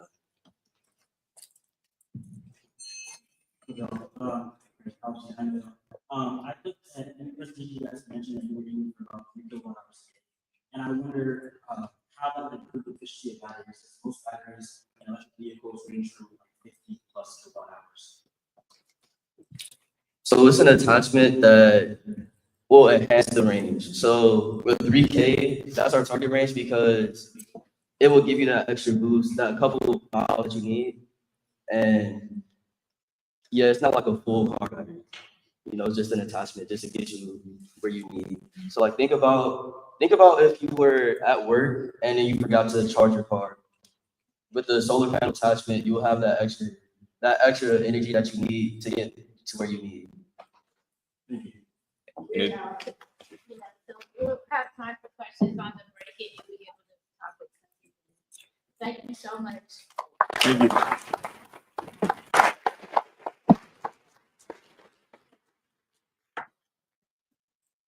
So our next entrepreneur is Village Cares.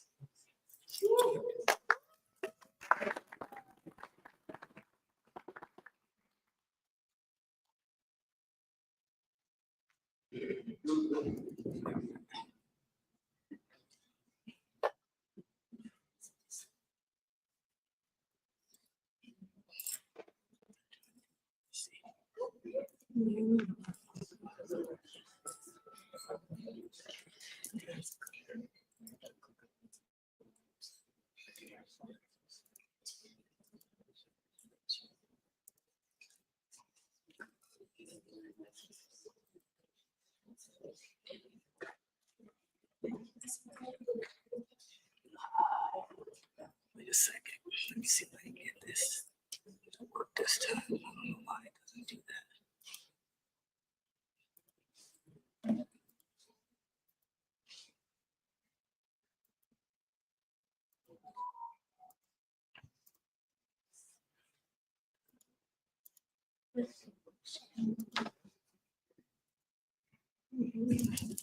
It's sharing there.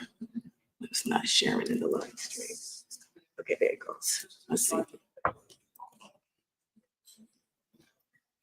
see if I changed it. Yes. No, it didn't change there. Okay, while they're doing that, let's go back to the audience who we have here. Hello, I'm Dr. Christina, Communications Director. Why it's doing that? Can you share with me your name, chapter, and region, please? My name is Hillary. I work with our school institutions, with education folks with them. We also specialize in mission school-based design. I'm from New York. Region 1. It's not changing here. Region 1, any more Region 1 people in the room? Oh, I get that, I know this. All right, great. So what advice do you give to other entrepreneurs who have a good idea, but they may not have the help? Well, my degree is in business management and master's in international business management. I would say, based on my experience with academic research, studying, and also having worked for startup companies and well-established companies, I would say market research is very important. Don't underestimate the power of using your network question, because even though you have a product or a service, and the people in your circle might not be your target market, you can also ask them questions on their experience to gather information. Also, conducting focus groups, if you have the capability to do so, people are able to donate their time. Some focus groups, they do compensate with gift card or money voucher and stuff like that. But if you're in an institution, academically, or you're in one place, it's quite easy to gather. I don't know, it's not moving. To fill out the survey. And the last thing is to look at your research and create graphs, because it allows you to see the research you conducted and to put it into quantitative and quantitative results, which will allow you to figure out what's working, what's working, and then you can make lots of stuff and you will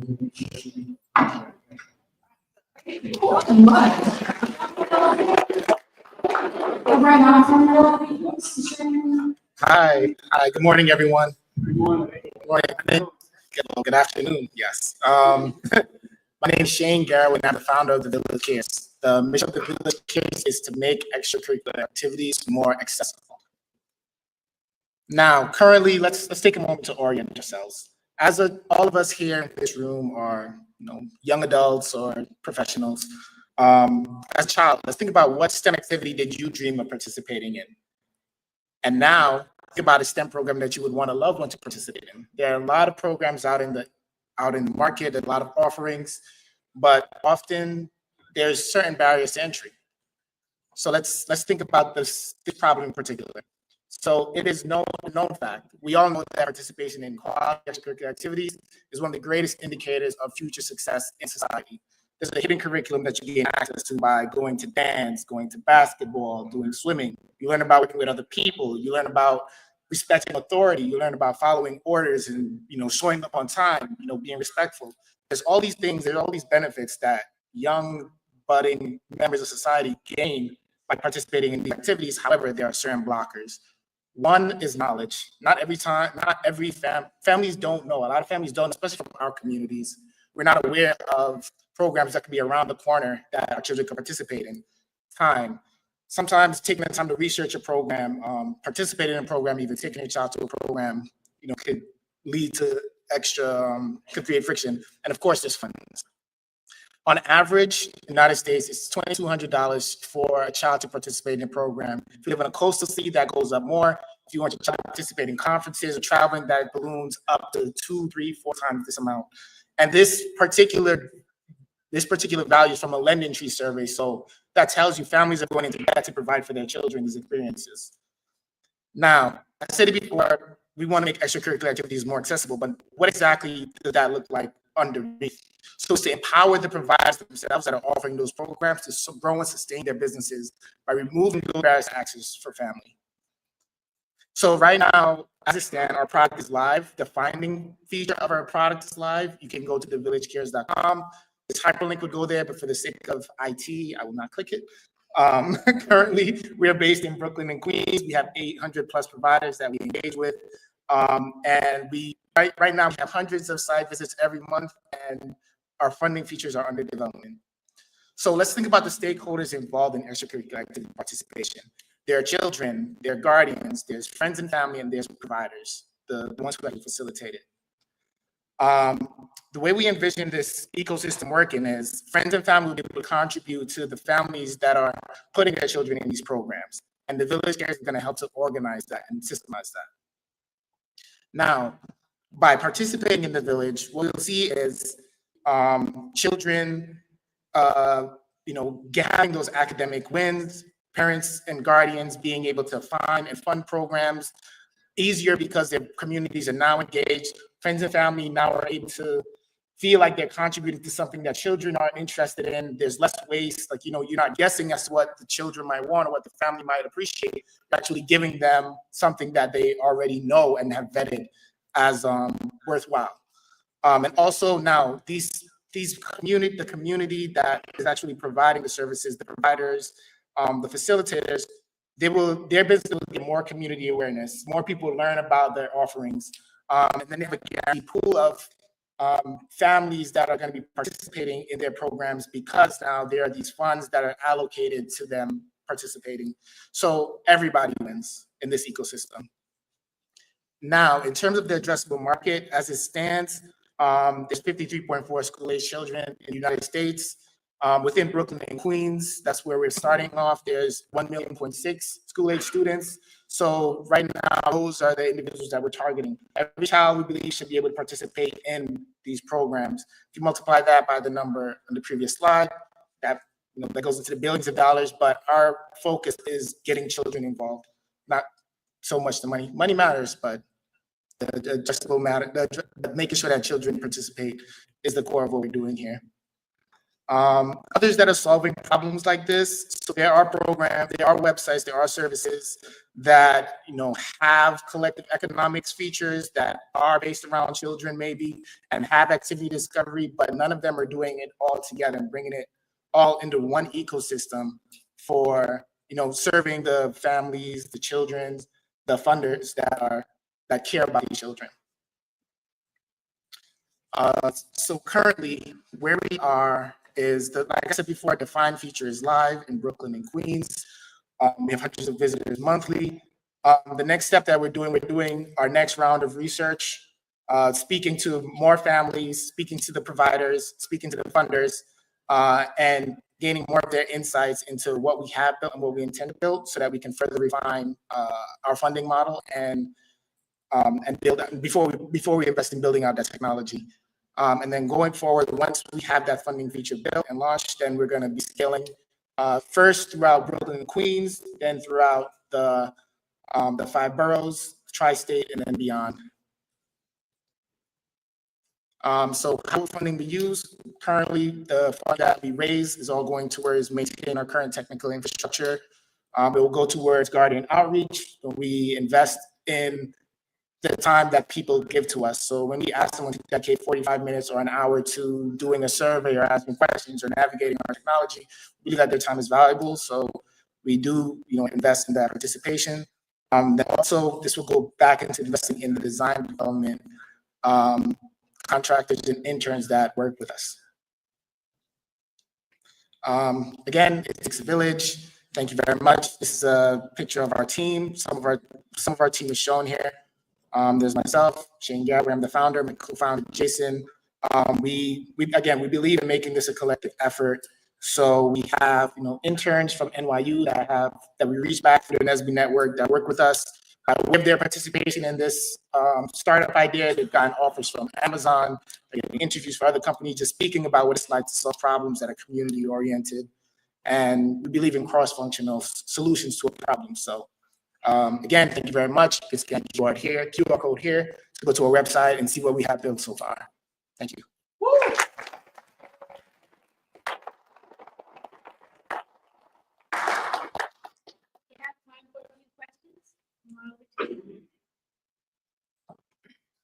So this is a great idea. Thank you. Cool. It's a challenge that I actually face right now with children. But you didn't mention much about the transportation piece. So do you currently have that in your roadmap, or what does that look like? The Bronx and New York is cool, they're around the corner. But when you branch out, what's your plan for that?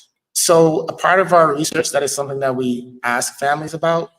So transportation, parking logistics, all those things are features that we are including in the searchability of our site. So as we engage with providers, we're asking, is there parking in your area? Is there public transportation in your area? So that as parents are making decisions, they can know that ahead of time. So that's a part of our onboarding process with the provider. Now, down the line, of course, as a founder, I have visions of institutions and transportation systems. So it would be lovely for us to have, kind of like an unofficial network where we can shuttle students to and from using, van systems. But currently, right now, we're focusing on this digital solution. You're welcome. We did have time for one more question.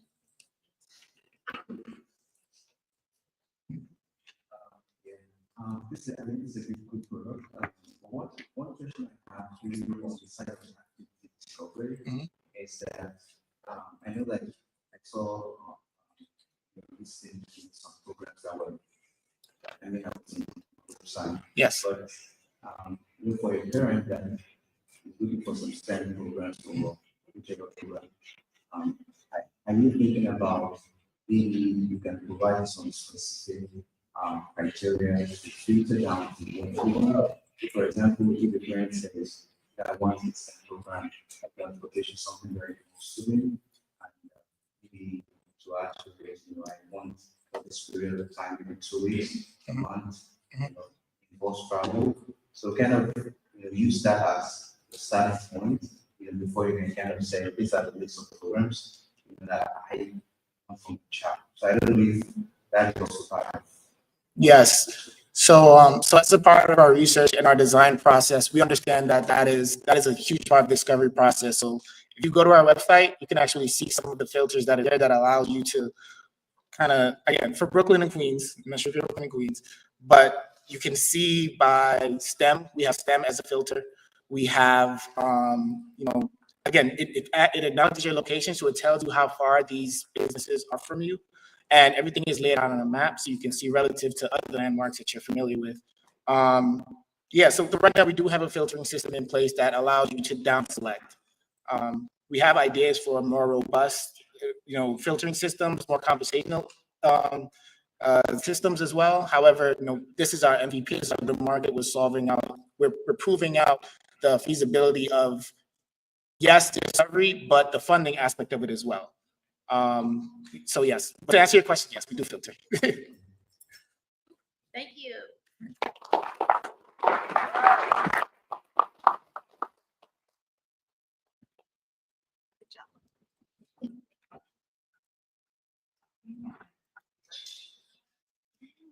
So our next.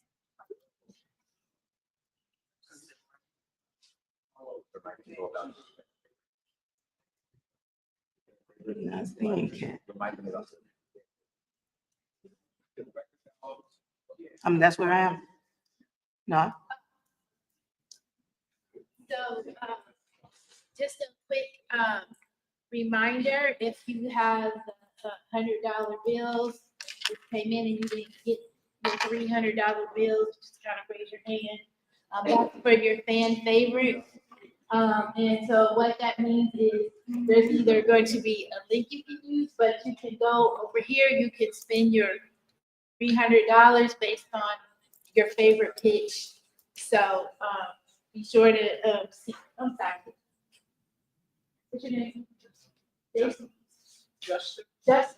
Be sure to see Justin if you didn't get your dollar. Cat. All right, so our next, so while he's doing that, passing out the ones who didn't get it, our next pitch will be from Cat's Digital Boutique. No, I think we're gonna.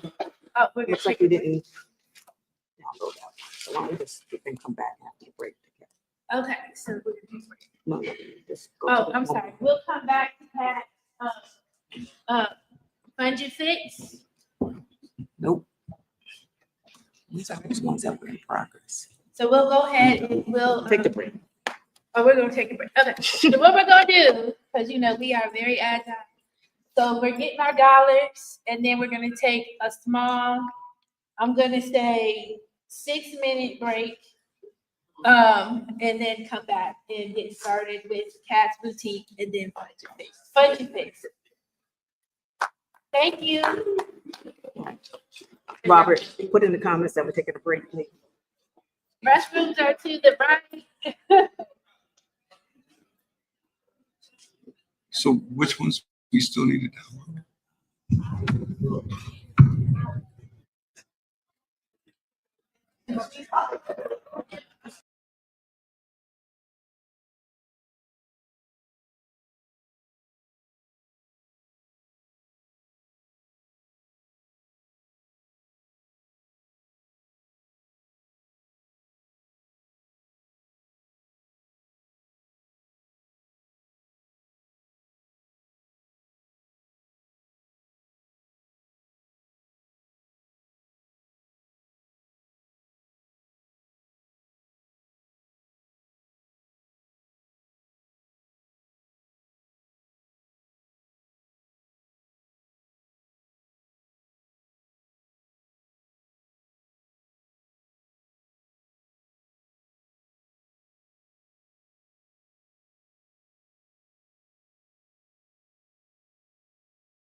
Hello, everyone.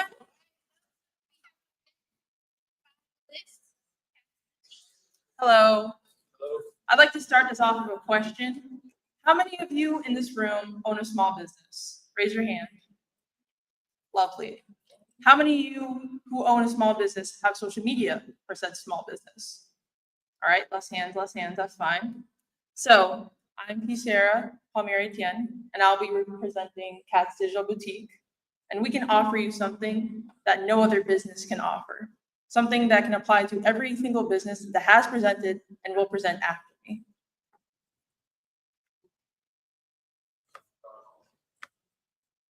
So imagine this. Close your eyes, think of a dream world, and imagine you're a small business owner. You have a wonderful product or service, and you're ready to put it out there in the world. But you don't know social media. You don't know TikTok, Instagram, Twitter. You don't know it. And everyone and anyone can be a business owner, but not all of them know how to use social media. So how would you do it? How would you make a platform, online and offline, to promote your business or service?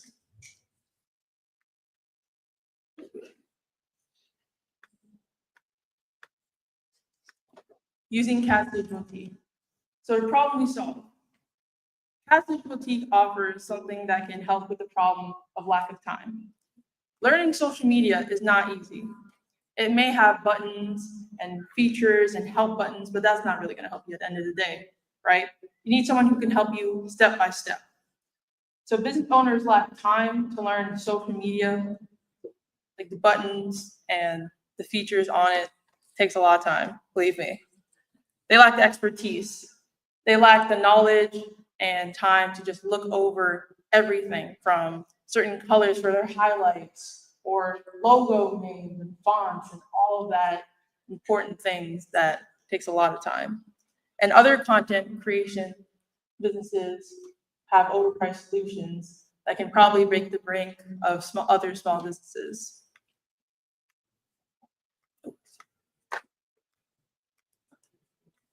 So about Kat's Digital Boutique. We offer small businesses, influencers, and personal brands the opportunity to purchase customized digital products and services for their business. We offer Instagram templates, highlight covers, and custom services such as social media revamps and SOPs. SOP stands for Standard Operating Procedures. So if you would purchase one of our services, we could give you advice every month on what to post, when to post, and how to engage your audience the best.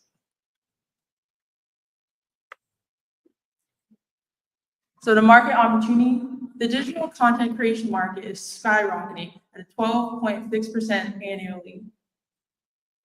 That shows that our business is going positively every year. And as previously said, our target audience is small businesses, influencers, and personal brands. So we're targeting people who are presenting like Grad Pad, SunV, Hair Hub, all those small businesses.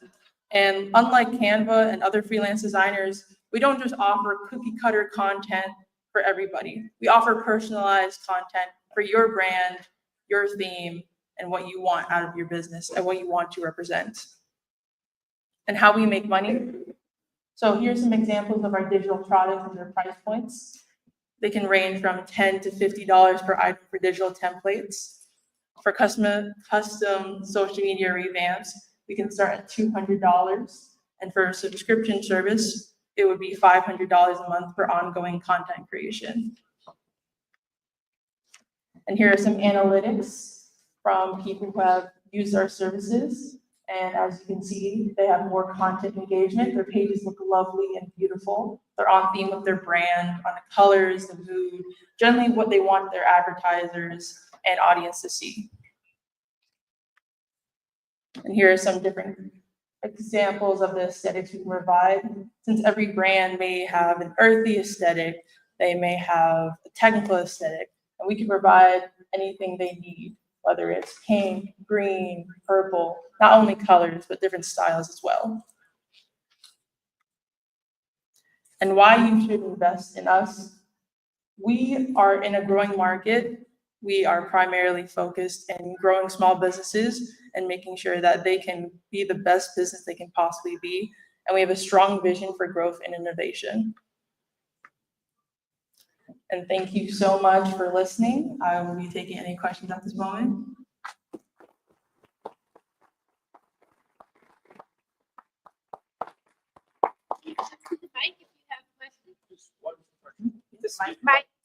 Oh, yes. I'm not sure if I missed that you didn't introduce yourself. Oh, I am Kisera Palmieri Tian, a sophomore, mechanical engineering major.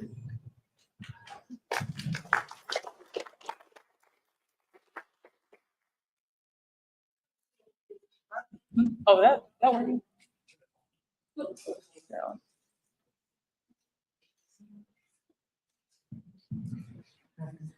My question is, regards to how many people can serve or businesses being serviced at one time? Are they there? So since we are a small group, we can manage a group of 50 people at a time on a monthly basis. Since we do want to give priority to each individual customer, we would manage them individually and have one of our representatives talk to them. Follow on this one. How much time per week would you spend with the customers on what services they pay for? Or is it general? So we would like to give our customers an average 2 hours to discuss their business. They can tell us about their business and what they want, and we can explain to them the service or products we can provide. If we need additional time, we can schedule another meeting, but generally we will be with the customer every step of the way, whether they need extra help, more guidance, different things such as if they're launching a new product or new service, we can help them with that process.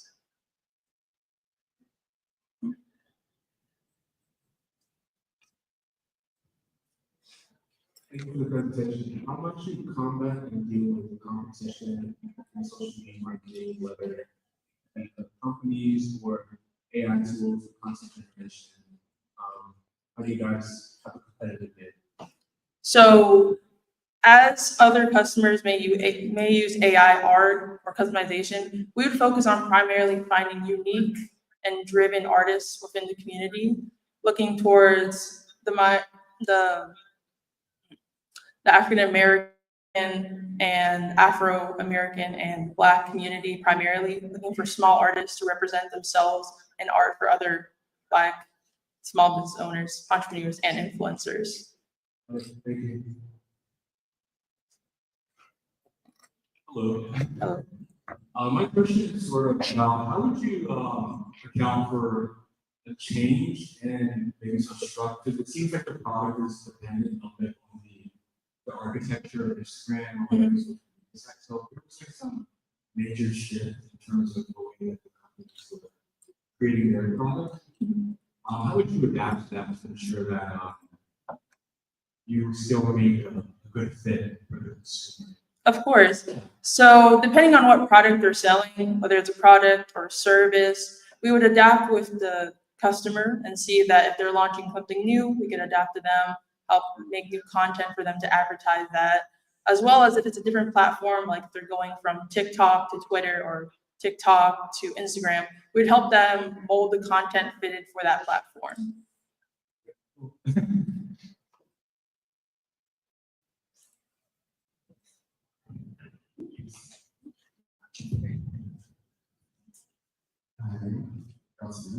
So my question is, you said that the market is projected to grow by 12.6%. Sorry? How do you recognize what's the basis of your projected growth in this market size? I'm sorry, could you repeat that, please? You projected content creation market is to grow by 12.6%. How do you what's the basis of your determination? So in a couple slides back, we have a source. Right here, we have a source link from Grand View Research. So we use their information to create this graph just to project how we would profit in the future. Okay, follow-up question is, did you also participate? Excuse me, we have two people behind you, so, and we're on a time, so you can feel free to speak with her afterwards. But I want to get the last two people the ability to ask their questions. All right, thank you. Oh, okay, my bad. Okay, my bad. Everybody, please be aware you do not have time to follow up, share all their information later. Thank you. Okay, next question. My name's Emily. I was curious, you mentioned that you all give the business owners as much time as they need. And you are small and you take on about 50 clients. Do you have differentiations in your price points so that you can help manage the burden of people being overly demanding? Of course, like any good business, we have boundaries in what we can do and we can't do. And depending on what would they ask, we would do our best to supply them what they need.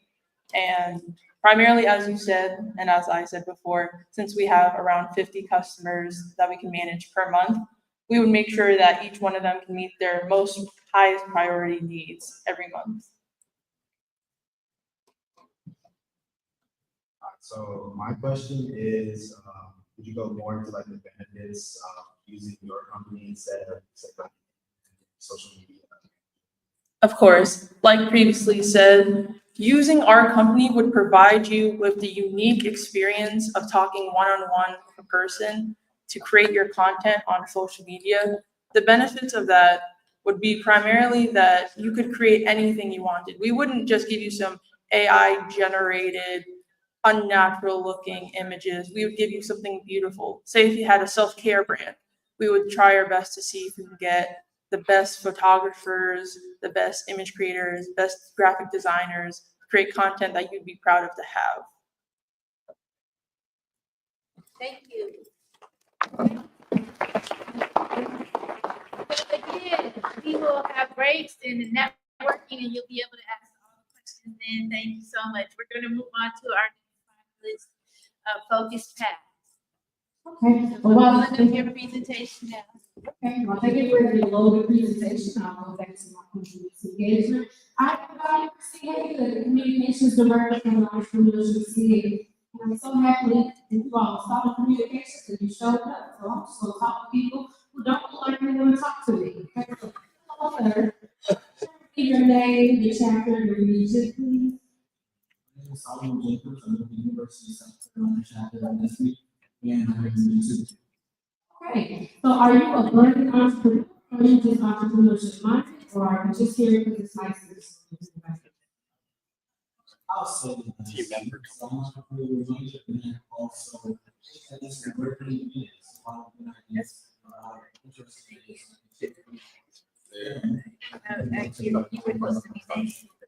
Okay, awesome. Are you a member of our theater? You will have to join us today. We'll be having around on the QR code. You can join, sign up, get on my distribution list, and you can know all our resources, brand information, and small business resources and trainings that we partner with. Okay, who else doesn't want to talk to me? Let's go with that row. Y'all look silly. What's your name? So check your where you're from. No, don't worry about it. You almost brought the point. All right, so first, are you already an entrepreneur, or are you just here because I have to? Thank you. So I'm also this Thank you so much. So has there been anything thus far that's done out of you, any advice or information, finance, share, that you think will help you with others in your entrepreneurship journey? I think all the presentations are great. Okay.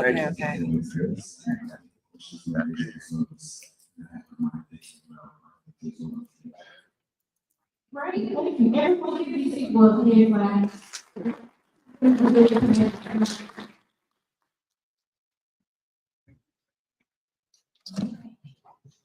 I'm sorry, I don't have focus today. All right, test. Oh, there's a mic right here. There's a mic.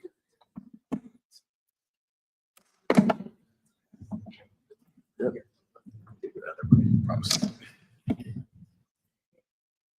All right, good afternoon, everybody.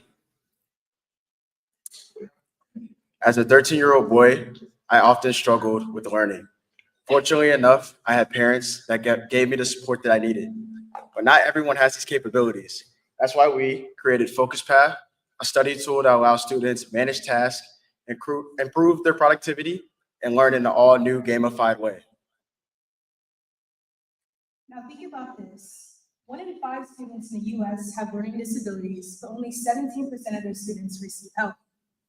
In addition to that, 26% of public school teachers announced that Focus was negatively impacting students' learning during the 2023-2024 season. This is a problem. We found that the 3 main problems hindering student success is 1, focus, 2, students have a lack of motivation, and 3, they have no way to track their progress in an efficient way. So here's a solution. Focus Pad is a browser extension that allows users to stay focused, track their work, and receive AI-driven productivity insights for working in any online environment. Our target users that we're looking to launch this app towards are students, first being students who struggle with procrastination, distraction and digital overload, students who struggle with time management, as well as students with learning differences. The market opportunity for our product is very large, actually. Right now, it's valued at around $404 billion, but in the next 8 years, in 2030, it's actually looking to skyrocket to $750 billion. So investors, for those who like money, this is a very investable product with Focus Pad. So some of our unique features include focus on integration, progress analytics, and the reward system. These services improve user productivity, and some of our other features include custom app colorization and study games, which serve to increase user engagement. With these unique features, we stand out amongst our competitors because our platform combines focus tracking, gamification, AI insights, project tracking, and reward system all into one cohesive platform. So back in November, we did some customer research at our school, Southern Methodist University, and we found that areas where students were struggling the most was focus, as you can see from the chart. And when we asked the question, how important is it to have a customizable app to meet students' needs, we found that the data shows that students found this really important. Focus Pad rewards productivity by allowing users to gain XP and use XP to redeem rewards in our marketplace. This will keep users engaged, create revenue for Focus Pad, and increase engagement and sales for our partner companies. Yes, and our product is currently growing. We are projected, right now we're in year 0. So we're looking to, our goal is to get 500 plus users through NSBE conventions. Like throughout the weekend, we've been surveying and gathering potential users. So definitely, we'd love for you all to hop on the train for potential users. Year 1, would be next year. We are looking to adopt with 5,000 to 10,000 users, which would be just going to local schools in the DFW area and then going out into the Texas region, or Texas zone, and then the regional, and then further on in like year 3 and beyond year 3, we're looking to go nationally. We've actually pulled in 2 quotes from potential users we've surveyed already.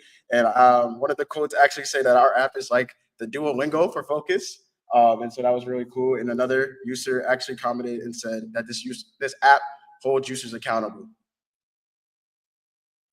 All right. Our ask is we are seeking $100,000 to fuel the next stage of growth, which I know is a big number, but again, Focus Pad is going to be able to generate revenue, and we believe it will. Where will our funds be distributed? 40% of that will be for product development, 30% for marketing and customer acquisition, 20% for talent and operations, and then 10% for data and compliance. Now, you might be wondering, who wins with Focus Pad? And the answer to that is everybody. The users win by staying focused, being able to be more productive, and by gaining XP. The partner companies win due to brand loyalty and just by students coming back and using their XP. The investors win just due to the high growth potential and the high growth rate. And Focus Path wins due to our high potential and the growth that we have in the future. Judges, let's grow together. All right, now we are going to take a look at our focus journey.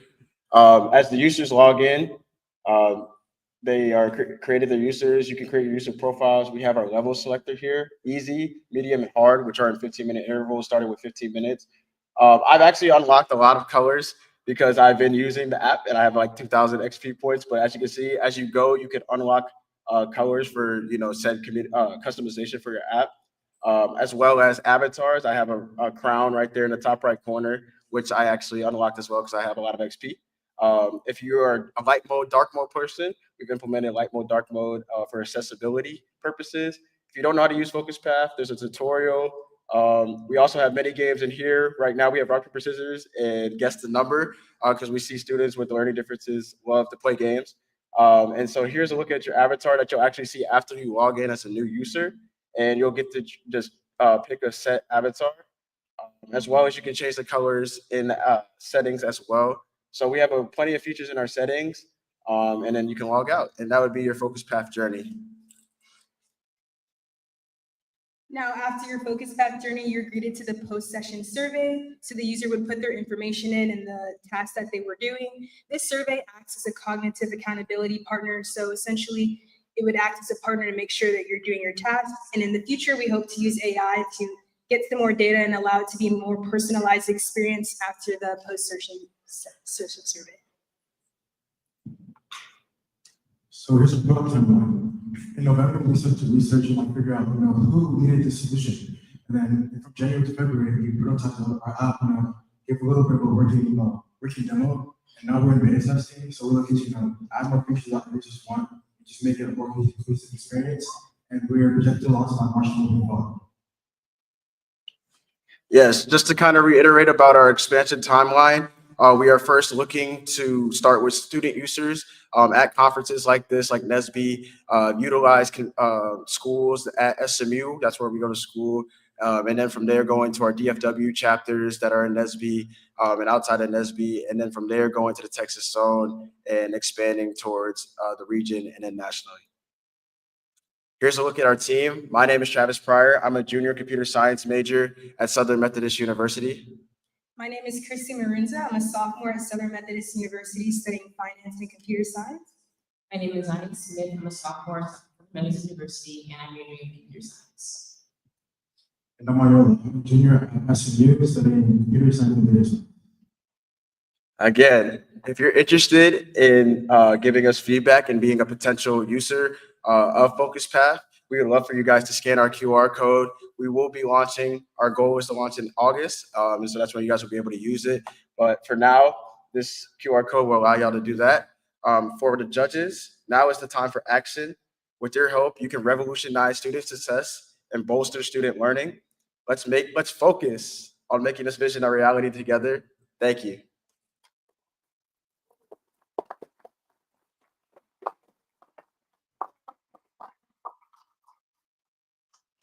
Please give us some questions.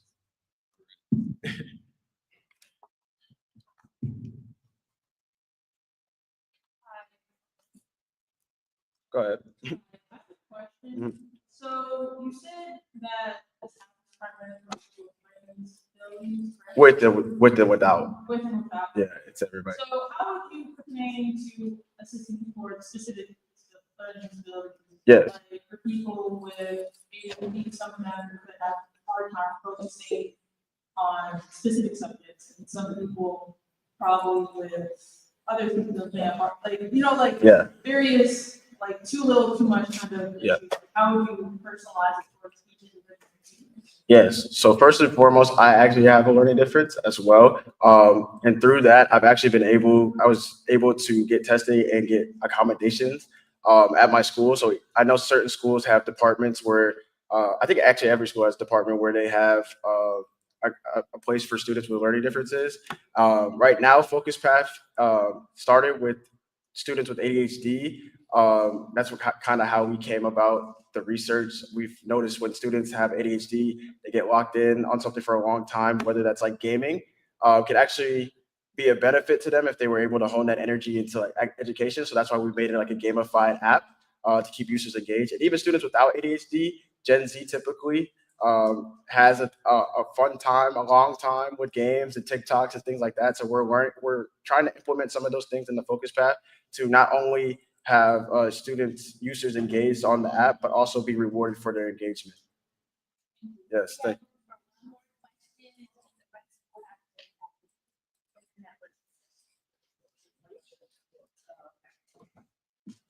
Good afternoon, my name is Pollard, and I'm the regional ops director for, a Fortune 500 company. And my question to you is, you broke down what you would use your investment for $100,000.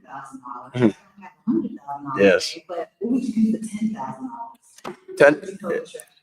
Yes, ma'am. Thank you for your question. I believe we would be able to scale our app still with $10,000. Right now, you're seeing a team full of Black engineers who are also computer science majors who have actually developed this app by hand.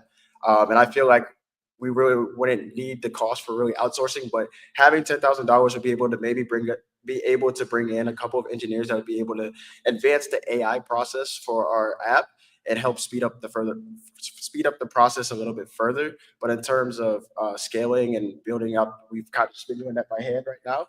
But that's what we would probably start off with 10,000, and then maybe 5,000 for like maybe potential marketing and potential outreach or something like that. Yes, sir.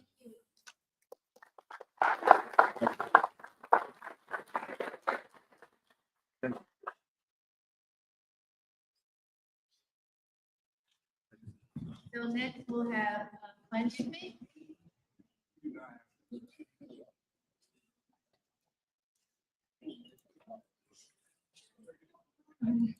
Okay, while we're waiting now for them to get the presentation for the next 5 minutes, go back to the audience and see who doesn't want to talk about presentation. So, how are you?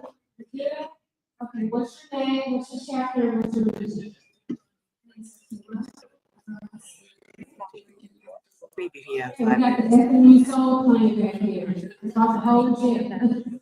So, are you entrepreneurs minded or are you already entrepreneurs?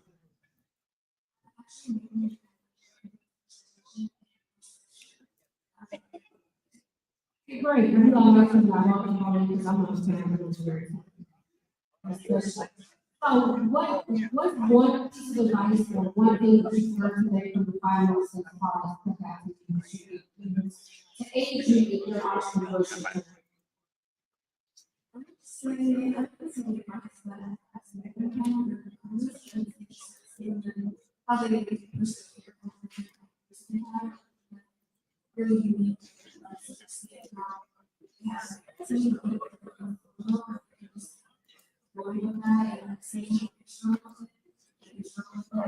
on.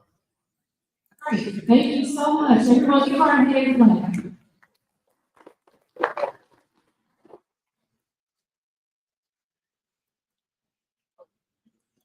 Okay, for those of you all who are unaware, we have live streaming on LinkedIn, YouTube, as well as Instagram. So feel free to go on and follow those feeds on YouTube, is on the NSBE Professionals, on LinkedIn and Instagram is on the NSBE Entrepreneurship handle, and be sure to share it with your friends. I'll turn it over to you. Thank you so much. Hello, everybody. My name is Larry Champion, and welcome to the future of eco cleanup. The root of all life stems from the very soil that we stand on. This essential foundation, our entire ecosystem, is under a constant threat due to bearing the burden of our rapid industrialization. 2 out of 5 people are detrimentally impacted by soil pollution. And to make matters worse, 70% of these hazardous waste sites are located within 1 mile of low-income public housing.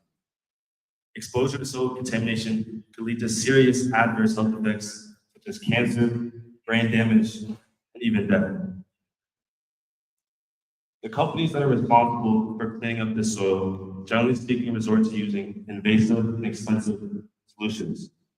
They'll truck in heavy machinery, scoop the top 6 feet of the soil, pick it up, transport it out of state, and dump it.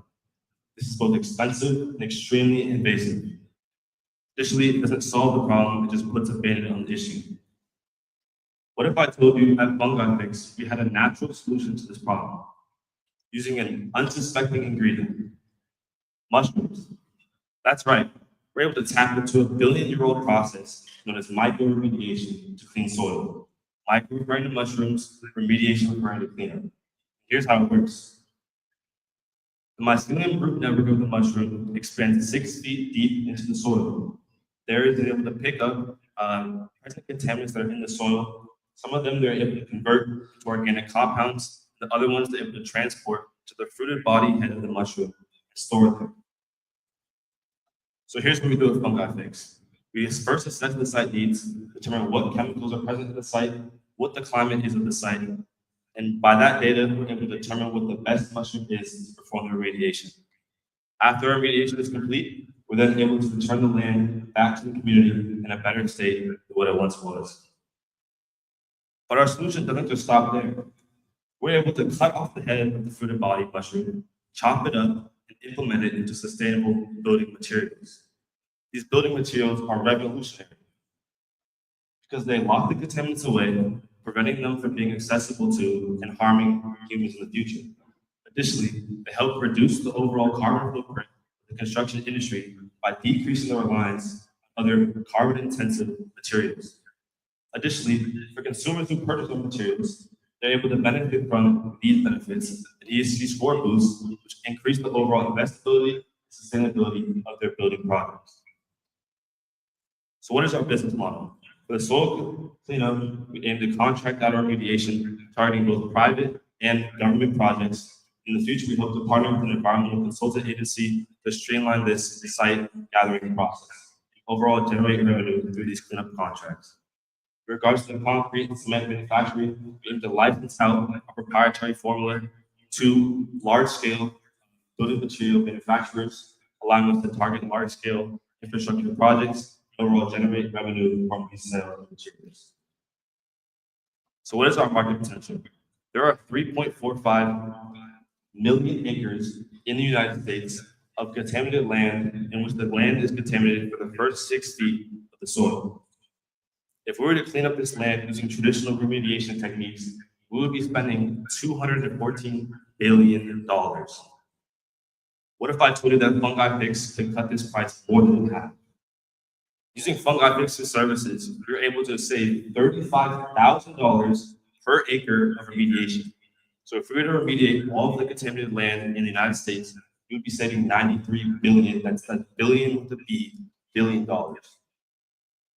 So why us? Why are we the team to solve this issue?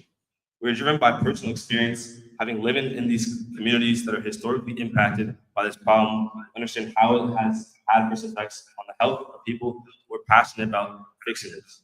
Additionally, we're committed to advocating for equitable sustainability, and our relatively affordable price point of our services allows us to do just that. We're also a team of environmental engineers, so we have the technical background necessary to implement our solutions. We're also grateful to be advised by talented industry experts. Dr. Clay Sanders, a current USC professor, a former White House Clean Energy Advisor under the Biden administration. Dr. Daniel McCurry, a USC professor as well, who's an expert in chemistry and contamination removal. And then a former USC professor who's now a sustainable entrepreneur, Sabrina Williams, who happens to be our soil testing partner. So what are we asking for?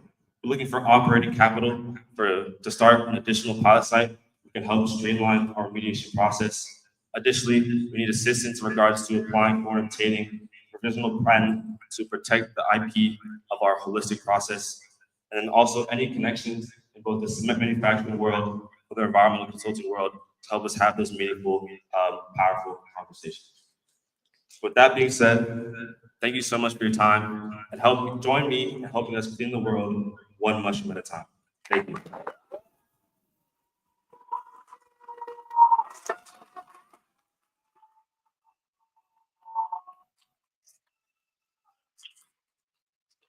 Thank you.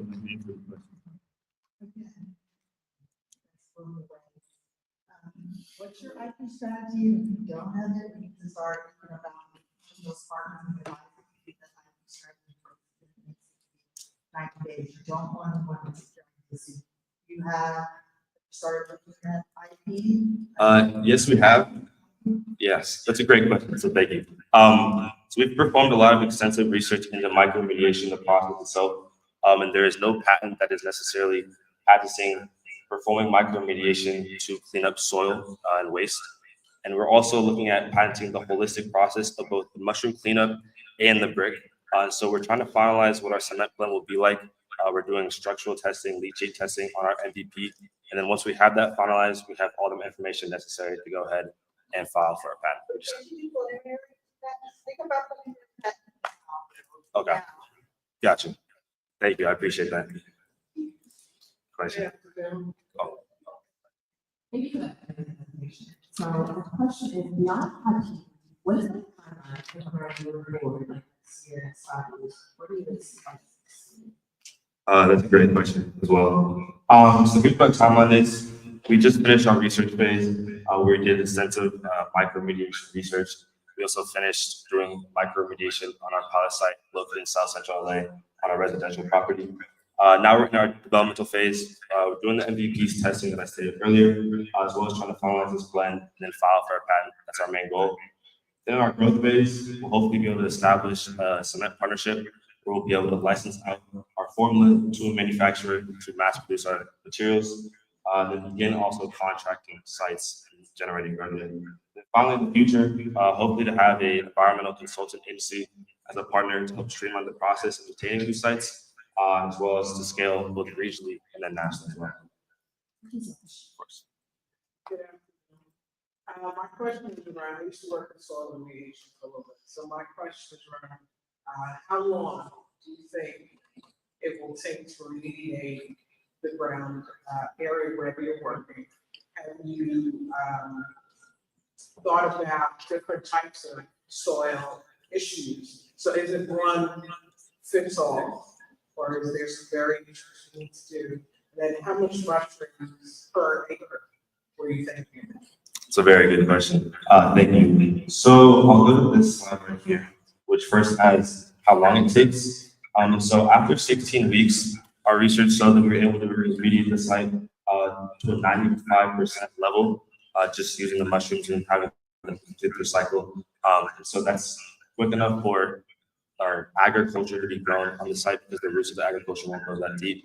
And we've done a lot of research as well into different types of mushrooms to determine which types of mushrooms are best for the contaminants. So it's not just a specific contaminant that we're targeting. We have the research to determine which mushrooms are best and also the research to determine which climates are best to do the remediation in as well. And is that per acre? Oh, yes. In regards to your per acre question, I believe I have a slide about it.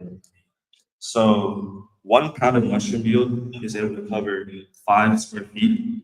And so each mushroom yield is $2 per bag. So given the size of the site, we're able to use that factor to determine how much mushroom we actually need. We have time for this last question. My question is, have you guys tested on soil? I also have a follow-up question. Gotcha. So in regards to testing on soil, we did just finish remediating this site in South Central LA's residential property. And so the site had gasoline, lead, and other toxic contaminants on site. And we were able to do this remediation in 2 months to where we could grow stuff on it. We're still trying to do more testing to determine like different climates, but this is the one in LA. And then your second question in regards to cost breakdown, I'm going to the cost breakdown site, but we are operating on a $20,000 budget. We're fortunate enough to win the USC DOS/Innovate LA competition, which is an innovation competition in LA for sustainable focused innovations. So we're operating on that. So we've been using to fund our research, fund our pilot sites, and hopefully able to gain some more operational capital as well to this competition. We're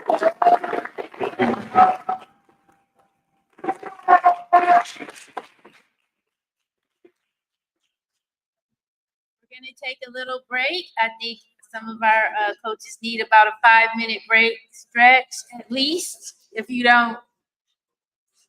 So we're gonna come back in about 5 or 6 minutes. Do some stretches. We're down to our last 4 pitches, so please come back in 5 minutes. I didn't make sure I have them all. Affirm Her, Memoirs. Who else?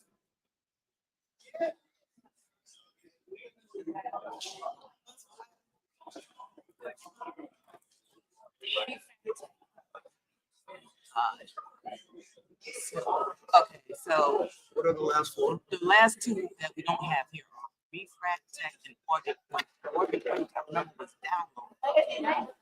And So I saw. Organ Point. So Organ Link is right. This is it right here. So that's it. So we could just go ahead and do this one on live. You follow?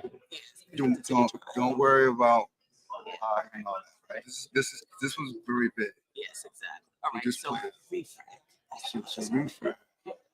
And one with the URL, we did that already. No, the URL one of my. We didn't see refresh. They need to send it. Is he here?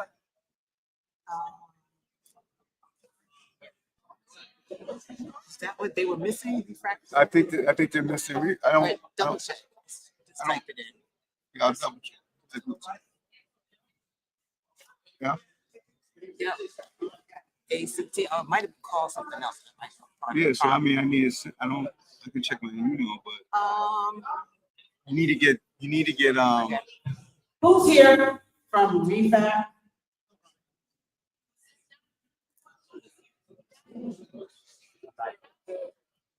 Yeah. What's the presentation name?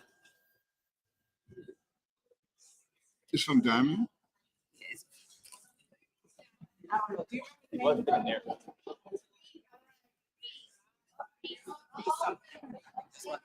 It's probably there. Put it under some crazy names. Like, Here is a slide. Just slide. that's online. And you need to send the presentation.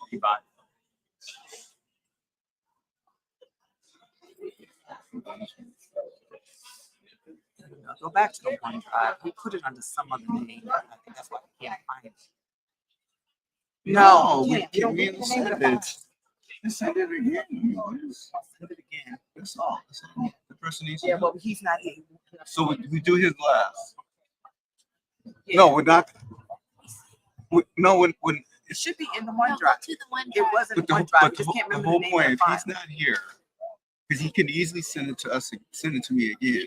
It's in the OneDrive. It's probably not under Refract. It's under a different name. If he was here, We've we already, asked him the but name. we've already looked, and we don't know what the name is. Exactly. So I do know the name. what is the name? It's Revive. EV, like Victor. V. V as in Victor. No, It's in Ebony's shared folder. what I'm saying is, That's your folder. I have shared. So the way we've been doing it is by searching. So if you don't know the name, when you hear them, just send it again. I'm not gonna spend time here. We'll do his last. Yeah. Move him to the back because we got everyone else. So we got everyone else now. Well, You got Memoir one, we need to open that link too. Yeah, so I think I've had it open. Every time we move. well, it goes in the side. So this is it here, right? Yeah. You have to go back to the file and then So the file. are they next? Yeah. No, and Affirm Her is next. So I have that. So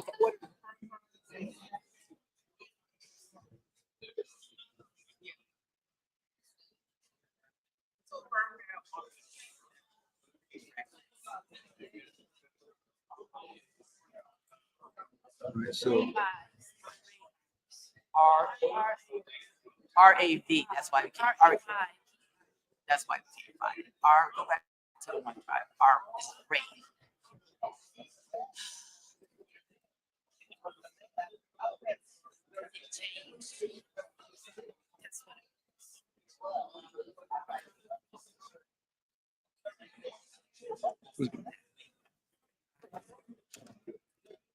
just take care of this first. Okay, let's see. Let's get Memoir up first.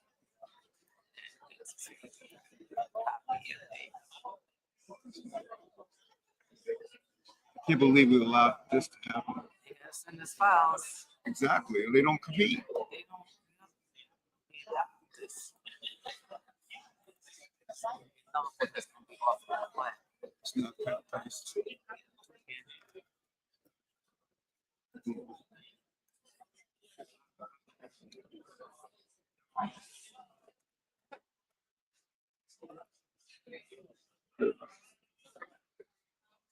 This is it here.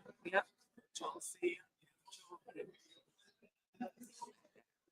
There you go.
You got it from here? She don't need this full screen, right? Just need this. No, don't worry about, yes, open it up. Do need a full screen. Okay. Take out Fungi Fix, we're on Affirm Her. Yeah.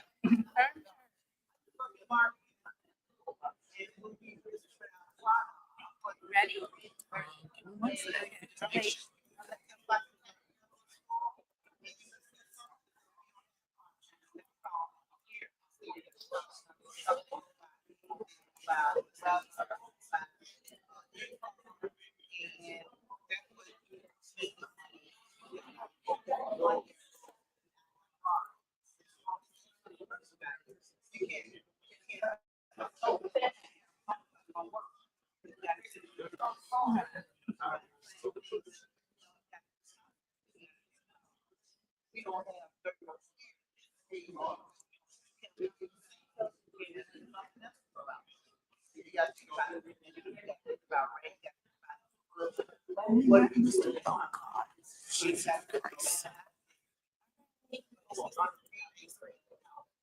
You can use,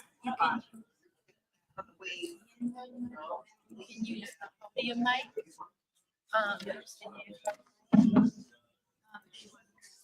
Kind of stay experience. And then the Where's Robert? Robert, edit.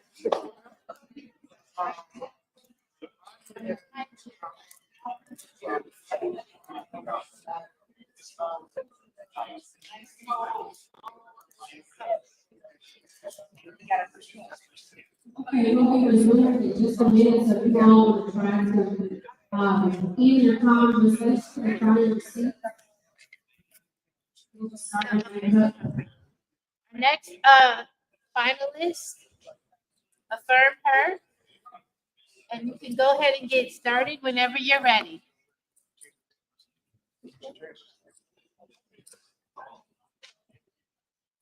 All right, hello, this mic works, yeah.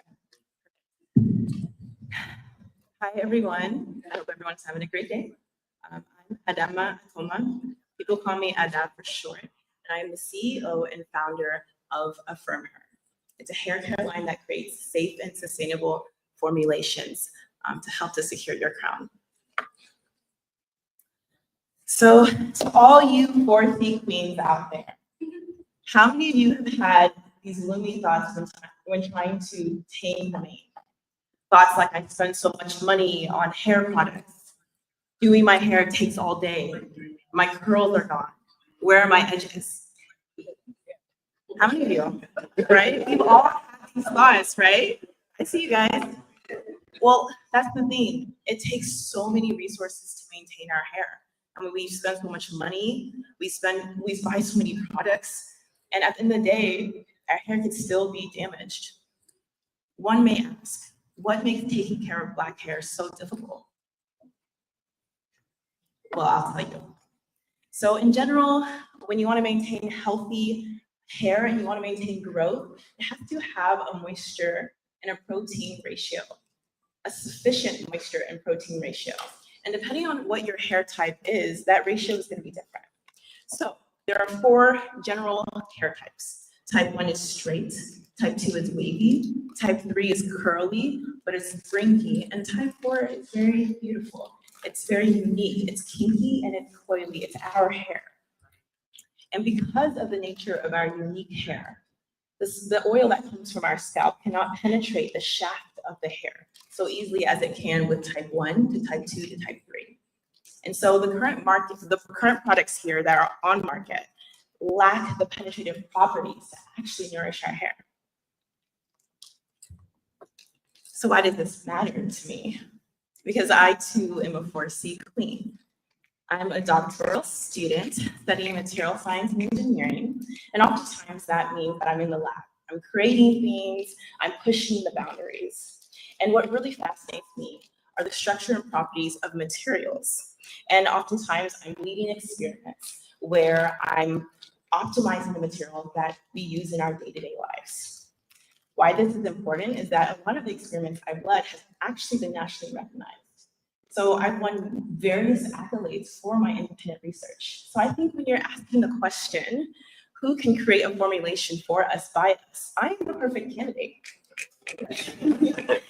So as a Black woman scientist, engineer, like what I like to say, superhero, oftentimes I walk into rooms with people that don't look like me, and the way I wear my hair actually affects my confidence.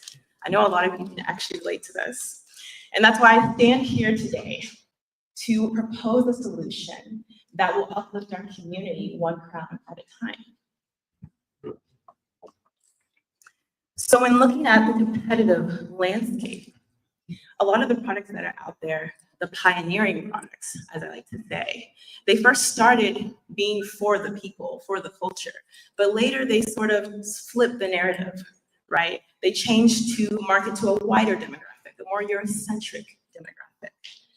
And oftentimes these powerhouse moves are really profitable, but it's detrimental for us 4C queens. We must do better to serve the needs of our 4C queens. When looking at the current market size, you have to take into consideration the lack of hair care formulation and diversity in that. And also the fact that Black women actually spend 3 times more money on beauty products than any other type of woman. So that underscores the fact that there's a clear need for hair care formulation and product innovation, but also the fact that we have an opportunity to break into this $3 billion market, and I think Affirm Her can do that. We can create a product that's exclusively for Afro-textured hair. When I was doing my deep dive research and looking at key ingredients that are very important for our hair growth and stability, I believe that Affirm Her can create a product line that will provide strength, elasticity, length, growth, and shine, and they will come together to create self-esteem, laughter, Black joy, and radiance. And these all will work together to secure the confidence to wear our crown. Why is Affirm Her? Well, because I will use this distributed approach to create a formula that will supplement the structure of our hair. Like I said before, coarse hair needs an optimal protein and moisture balance. And Affirm Her uses key ingredients that penetrate through 4C hair structure. It will fight dullness, split ends, tangling, frizz, porosity, and breakage. And by design, Affirm Her will be purely organic. It will provide clip, and it'll be a one-stop shop. And why is this important? Because we can actually support the health of our bodies and hair. We can actually have adequate enough manageability and application. And we can also save our coins by not having to buy so many products. But most importantly, my product will never switch up on you. It will affirm you. So to list out the current product, the current progress, I've developed a prototype. So I've developed oil and butter. I've conducted trials with real volunteers in my community and have gotten testimonials of hair growth. And I've partnered with engineers turned entrepreneurs like Ivy, Everything Honey, and Ceasefire that will help build my business acumen. So I'm not doing this alone. I have mentorship. And the projected product launch timeline will be about 20 months. So I'll start with research and development, packaging, regulatory compliance, production and supply chain, and I'll spend about 6 months with the pre-soft and official launch. And this is how you can help me today. As I secure funds today, it will go into product and development in the initial batch, branding and design, marketing and sales, and legal and business setup.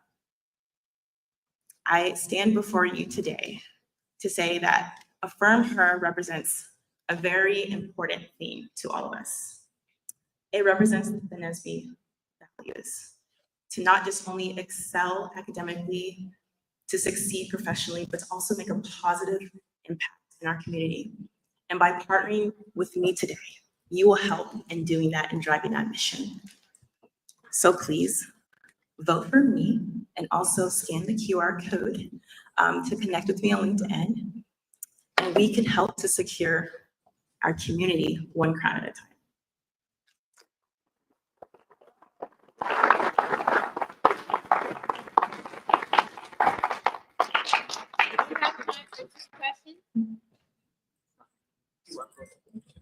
Oh, okay. I have a question for you on your manufacturing and supply chain. Have you mapped through that? Have you done some pilot? If you've been scale, have you thought about the pilot scale and where you're manufacturing raw materials, quality of that, just the whole and supply chain in your manufacturers cost down? If you can be competitive with all those other things. Hopefully they'll buy you out, but yeah. No, thank you so much for the question. I recognize that I'm in the early stages of this development, and so there's a lot I don't know, but I have gone through customer discovery courses, and I'm sort of building that business acumen now, and manufacturing is one of the ways, and how I'm wanting to do the streamline of getting this product out to people. And so those are one of the things that I still need to think upon, but I'm open to any suggestions that anyone has to give me to build that up. Hi, so I have a question. I think that the process you provided to the process that you were buttering primarily. So what would you do in the sense of having a line of healing products for the hair? I know a lot of products, primarily for type 1, type 2 hair, can be damaging for types 4, 3 hair. So would you have a line of regenerative shampoos or products and conditioners? Yes, that's a really good question. Thank you. So my line will actually have the essence of the lock method. And some of you ladies might be familiar with it, where you have liquid, oil, and conditioner. So it's like a 3-layer step to really seal the moisture that our hair desperately needs. And so my approach is thinking from the inside out. So the first things first is our scalp is also skin too. So you know how you feel whenever your skin is dry. It's cracking, it's breaking. And so by treating our hair by nourishing the scalp, that's actually going to increase the hair growth and length retention and less breakage. And so I'm going to utilize that theoretical concept to build my formulations upon that.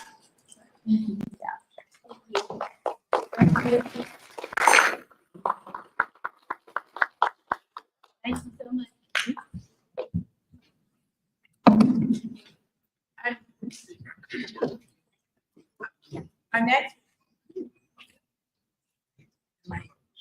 Our next finalist is Oregon Oink. Come on up.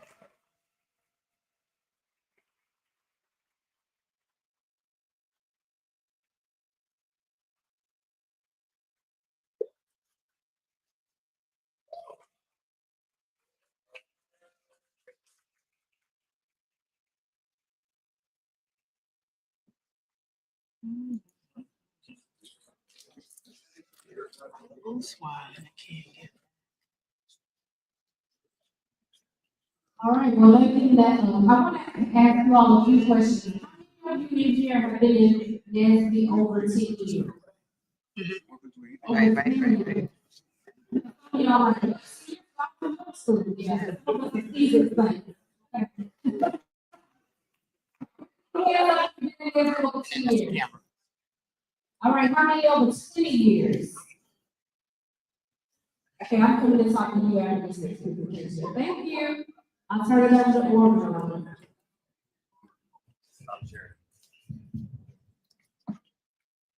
Hello, can you hear me? Yeah. All right, let's get it to it. A cow goes moo, a rooster goes cuckoo, a pig goes on, and you will too. Good evening, everyone. My name is Elisa Utley, and today I present to you all, also known as Organ Ink. This is a 3D printing ink used for the application of tissue engineering. Yes, you heard correctly. I am 3D printing organs such as hearts, joints, and cartilages. And let me tell you exactly why. Let's look at some numbers. Over 100,000 people are waiting for an organ transplant. But come closer. Black Americans comprise of over 30,000 of that number. But approximately 21,000 of those Black Americans do not receive the organs they truly need. And so the question is, what are we going to do to address this health disparity? This question dawned on me as a young lady from Quincy, Florida, who was raised by her grandmother. My grandmother is a type 2 diabetic that suffers from metabolic disease. Essentially, her pancreas cannot produce enough insulin on its own. And so, while she was administering her treatment, she looked at me and said, I'm sure I'll be glad one day when you become a doctor so that you can find a cure. Well, I ain't no doctor, but I am a chemical engineer from Fairview, FSU, college engineering. And I worked with doctors and nurses from Tallahassee Memorial Hospital. And alongside them, we all came up with a viable solution. We are proposing to 3D print organs using synthetic polymers. Now, the organ in my hand right now isn't quite ready for biocompatibility purpose. So we can't put it in the human body just yet because of the polymer. So here at Oink, my vision is to design a tunable but mechanically stable polymer that can undergo both UV and thermal cure. And so we accomplished this by synthesizing that polymer in the first picture. And after we make that polymer, we're going to add a couple of more ingredients to make our resin. This resin will then be used for UV testing and thermal testing so that we can 3D print the structures we need. And so let's get into it. That resin, how do we cook that in the lab? It only needs 3 key ingredients. We're taking an alkyne writing monomer, a cross-linkable polymer that we also I synthesized in the previous slide, and a thiol writing monomer. You take these 3 key ingredients and you mix them all together. And now you have a nice resin, but it's not quite ready for 3D printing purposes. We have to add an initiator. This allows cross-linking to occur. And then cross-linking is just a fancy way of saying, I'm taking 3 different ingredients and making it a uniform solution. So it is smooth like butter when it goes into that 3D printer. And once we have that solution, we can start 3D printing the organs we need. All right, enough of the science. Let's get into market. The United States is leading the market for tissue engineering and research and development. We're profit at a $12.3 billion global market value, with $1.2 billion dedicated to synthetic polymers, hint, hint, the thing that I'm making. And so, the driving factors for this market consist of rising prevalence of chronic diseases, an increase in demand for organ transplants due to cardiovascular illnesses and severe injuries. And so some of the consumers that I'll be marketing my product to will consist of biopharmaceutical companies and research academic institutions such as the one you see on the screen. Now, how do I plan on accruing money? Well, I have a nice little plan, but I want to focus you all on 3 points: my cost structure and my pricing strategy. I looked at my raw materials and my manufacturing costs, and I was able to price match bio ink for $180 per 5 milliliters. And I also intend on offering additional services to my bio ink, which is custom formulation services and technical services to help my consumers use the most optimal recipe for their desired structures. So although my technology is very innovative, it's very new, we do have a few runner-ups. We have Cell Inc. This is a synthetic bioprinting company that's limited in its applications, whereas at Oink, I'm offering versatile applications. My 3D printing ink can be used for hearts, ears, bones, joints. Y'all see that list. And here at Human Biologics, well, they don't use synthetic polymers such as they use real human tissue such as stem cells and blood. But ain't that the main problem? We have a very high demand for organs and a very low supply of people to give us that. And so not only are they inaccessible, but they're also expensive, making it not affordable to my community. And so here at Oink, I want to focus on I'm making a versatile polymer that is affordable and accessible to all. And I do this for my 3 initiatives, which consist of target, address, and repair. I'm targeting the Black community because we are the largest group of minorities in need of an organ transplant. I want to address the health disparities in my community by eliminating dependency, decreasing wait times, and tailoring organs to achieve optimal compatibility. And I want to repair us one organ at a time, because Organ Inc. will eliminate the chances of us waiting 1 year longer in comparison to our white counterparts. And it will be by a Black woman, service to all Black minorities.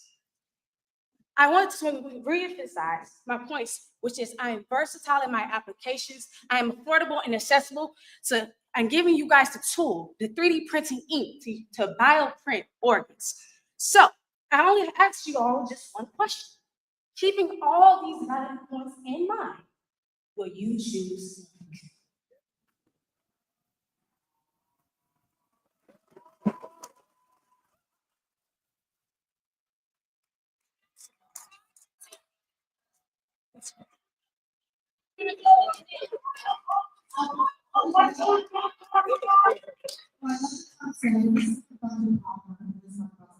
We talk about the scale, which implications to the FDA regulations, and then of course I'm gonna ask the patents.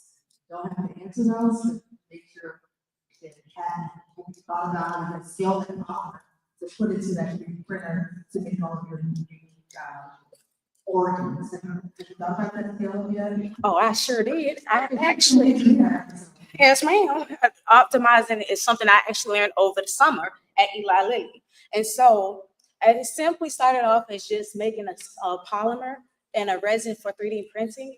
But then I realized there's not a lot of bioprinting companies out there yet because it's still new and immersive.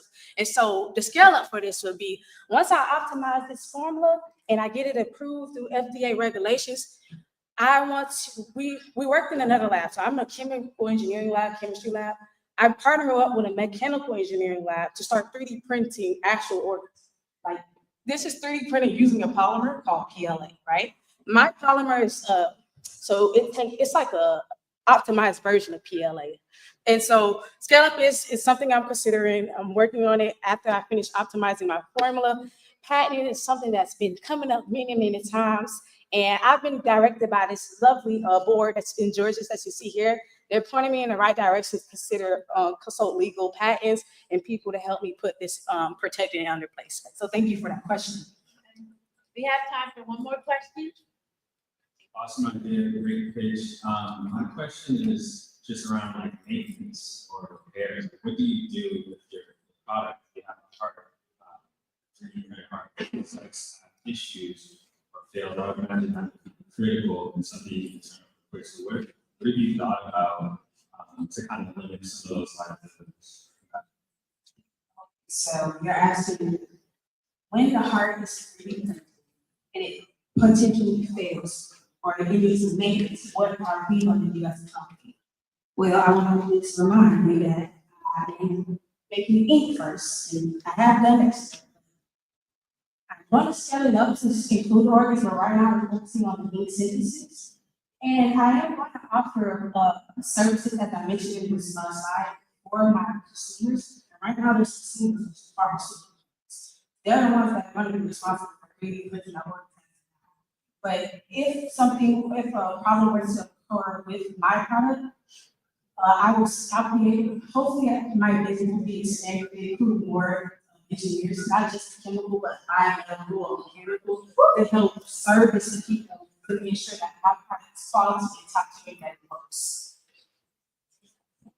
Thank you. All right, so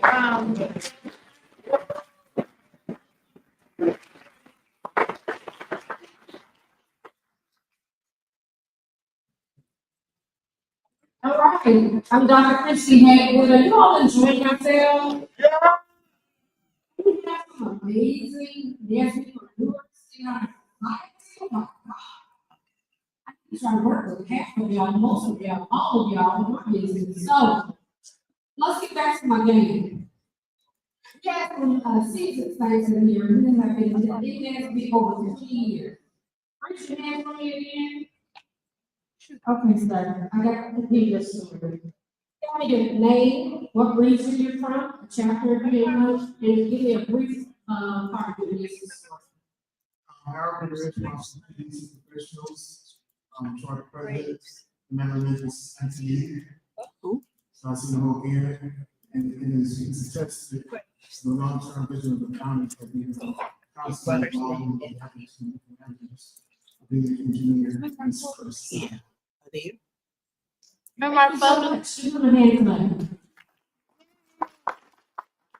Quick, trying to scan the room for Memoir Photos. Memoir Photos. That's Marshall Graves. Marshall Graves, yeah, thank you. I don't. Are you in the room? Marshall Graves. Okay, we're gonna move on to Vive. Oh, okay, all right. Okay. Fun fact about me, I've also been in there for over 20 years, even though I was Yeah, 25.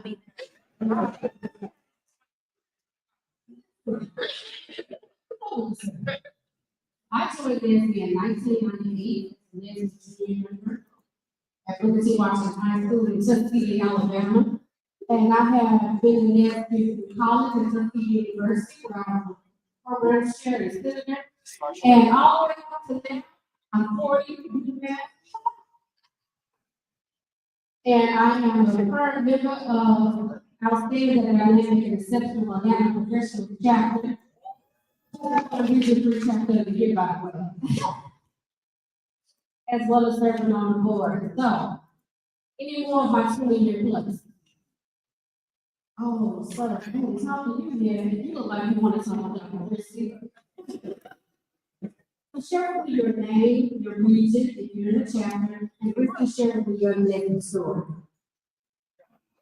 I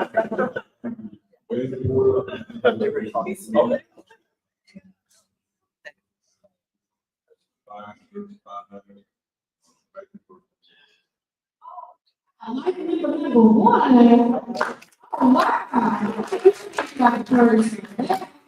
For those who are going to the camera, $1,200. This takes payment players, they take nickel, dime, money and phones, well as you. I'll hand it over to you now, Marsh. Yeah.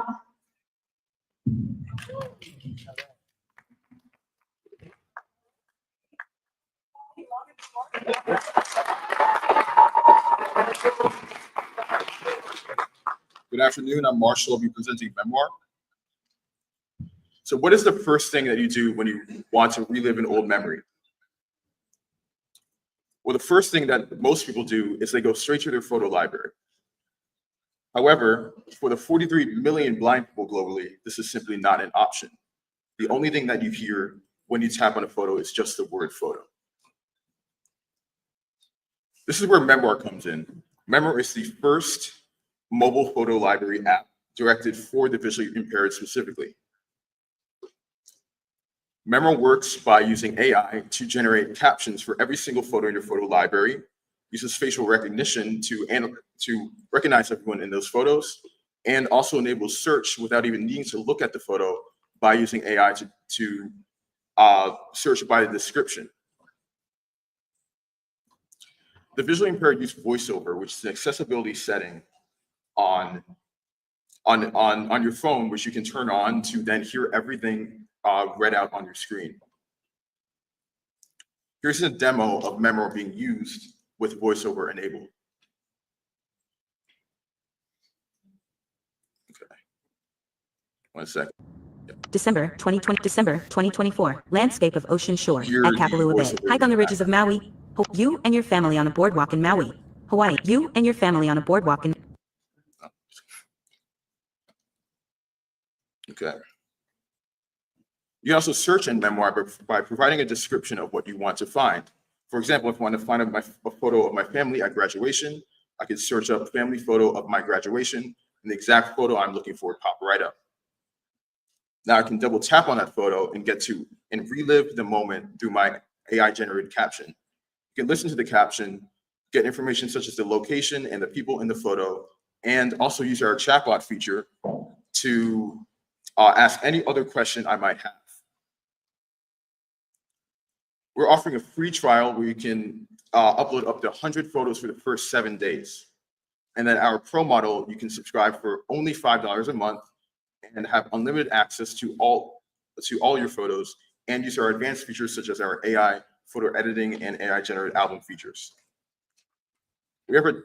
The annual revenue in the assistive technology industry for the visually impaired is $6.5 billion. For software products within that industry, that's $860 million. Our projected revenue over the next 4 years is $7.9 billion through our subscription payment model. So how do you plan to tackle, to find these target users? Well, we found our first users through word of mouth, direct outreach through WhatsApp and Facebook, and different forums. We're also planning on doing targeted mass marketing over social media and platforms such as Instagram and Twitter. Our main form of outreach is through partnerships. We're currently in talks with the Perkins School for the Blind and the American Foundation of the Blind, where we are gathering those connections to then exponentially grow our user base. We have had over 50 visually impaired beta testers test out our product. Before using Memoir, they exclaimed how frustrating gaining visual information on their phone was. But after using Memoir, they say how transformative it is, and they're able to use photos in ways they have never used before. Memoir is the only app that allows for the permanent storage of captions that you can revisit over and over again. Other assistive technology apps such as Be My Eyes and Seeing AI only provide real-time and temporary assistance. Our accessibility is also far better than the user interfaces of Google and Apple Photos, which are just not made specifically for blind people. We are aiming to raise $50,000 in non-dilutive capital. So through competitions and grants, currently we have raised $500 through a startup competition at USC, as well as $2,500 through the USC Business School. So why are we the perfect team for this job? Well, as co-founder and lead engineer of Memoir, I and my other technical co-founder have the skills and experience needed to grow and scale a software startup like this. Our other co-founder, Moksh, is fully blind and has tested over 100 assistive technology devices, and he knows exactly how to connect with the visually impaired community. So together, we aim to make all visual media accessible. Thank you.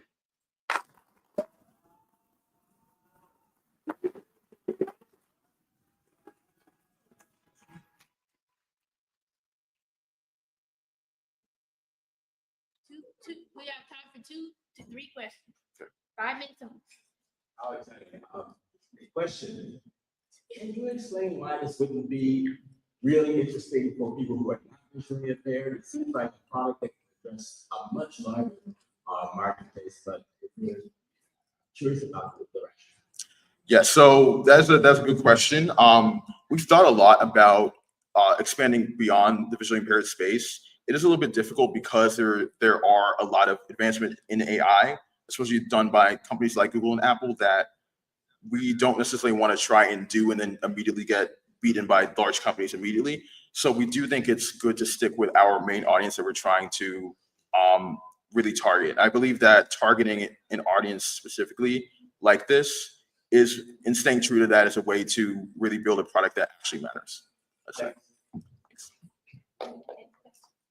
Hi, thank you for this presentation.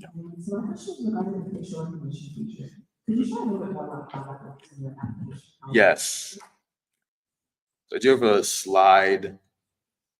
Some of these didn't render for some reason, but with facial recognition, when you upload your photos, that automatically gets recognized or gets analyzed by the API that we call, and actually it's a different slide. And so we store that face data, and we have our own clustering algorithm that will group those faces and figure out exactly which photos have the same people in it. And then we save that data over time. And the user then has the ability to onboard their friends and family into the app, where they can scan their face. And once their face is scanned, automatically every photo in their photo library will be updated with their name, so that in a very seamless and accessible way, you can then understand everyone who's in the photo, and that allows for it's a better way of knowing who's in the photo and more information about that. Thanks. And then so the invitation, my question is really concerned about Yes. like story, faces in the database. How, what is the memoir team of users and the things as well? Yes. So, yeah. So about privacy, we are OpenAI is the API that we call to do much of the captioning and the embedding of the photos. And we have a setting in which OpenAI never trains on our content, so we don't have to worry about that. OpenAI also won't save any image data, and the memoir servers themselves also won't save data. We actually only use photos stored on the phone locally. So that means that we never import that data into our servers. So that means I could never see their photos had they imported them to Memoir. And privacy is one of our biggest concerns, and we always try to make sure that the user knows exactly what we do with their data. Thank you.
My name is Troy Melville. I came up with NSBE Collegiates and boards, both the student board and what this is called the alumni extension board. I have to say that this lovely young lady here, who's now my wife almost 30 years. My best friend, who's been my roommate multiple times. So I now run venture capital students in so venture capital funds. been engineered. So you guys have done an outstanding job. These are all outstanding presentations. Sadly, only really people get to win, but you all are winners. We're doing what you do because this is the kind of stuff Black excellence needs to show. Amen.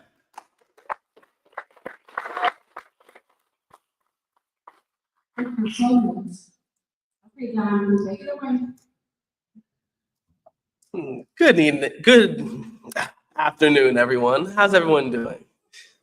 Now, before I introduce myself, I'd like you all to think about something. Think about the person you love and care about the most. Someone you enjoy talking to every single day or whenever you get the chance to speak to them. And while you're thinking about that, just a quick intro of myself. I'm Diamond Evans. I go to the College of New Jersey as a mechanical engineering senior.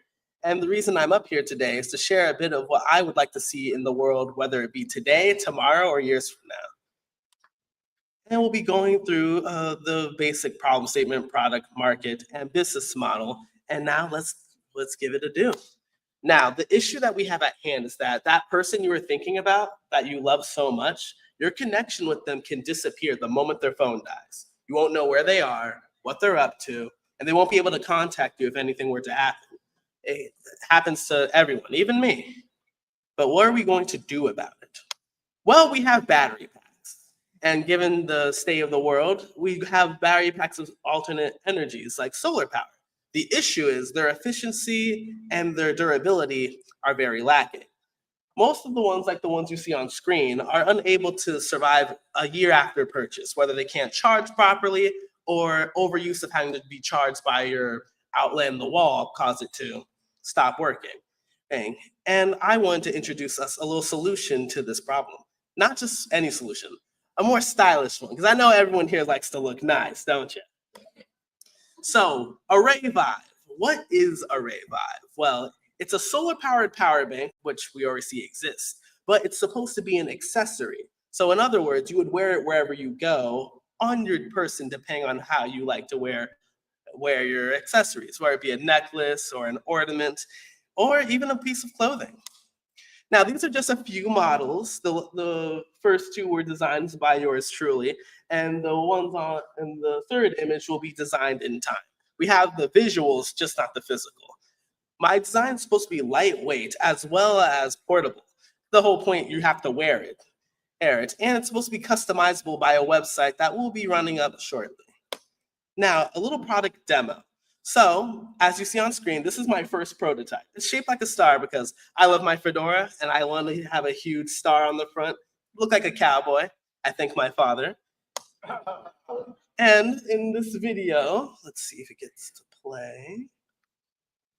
Oh, guess it doesn't. Well, in this video, this is just a function showing that my prototype's type works. In the image, you see my phone is shining its light onto its solar panel, which allows the circuit in the center to light up. And once it's connected to the battery, all power is directed to the USB port. And in case you would like to try this out, I have a working prototype on my table. As you can see, it's glowing red because the circuit is complete. If anyone has a USB Type-C is in progress. You can come up and charge any device you have, and once it lights up, it shows that it's running properly. Next to it is prototype 2, and I'll get into that shortly. Now, the real question is, why do we need another battery pack? Don't we already have a bunch? Yes. But, like I said earlier, efficiency. 9 out of 10 people worry that their phones are going to die around the time they reach 20%, which most of us with iPhones know, our phones let us know. And then we start to panic. And about 47% of smartphone users forget to charge their phone. Who here went to sleep tired after work or class and completely forgot to charge their phone, waking up with it dead?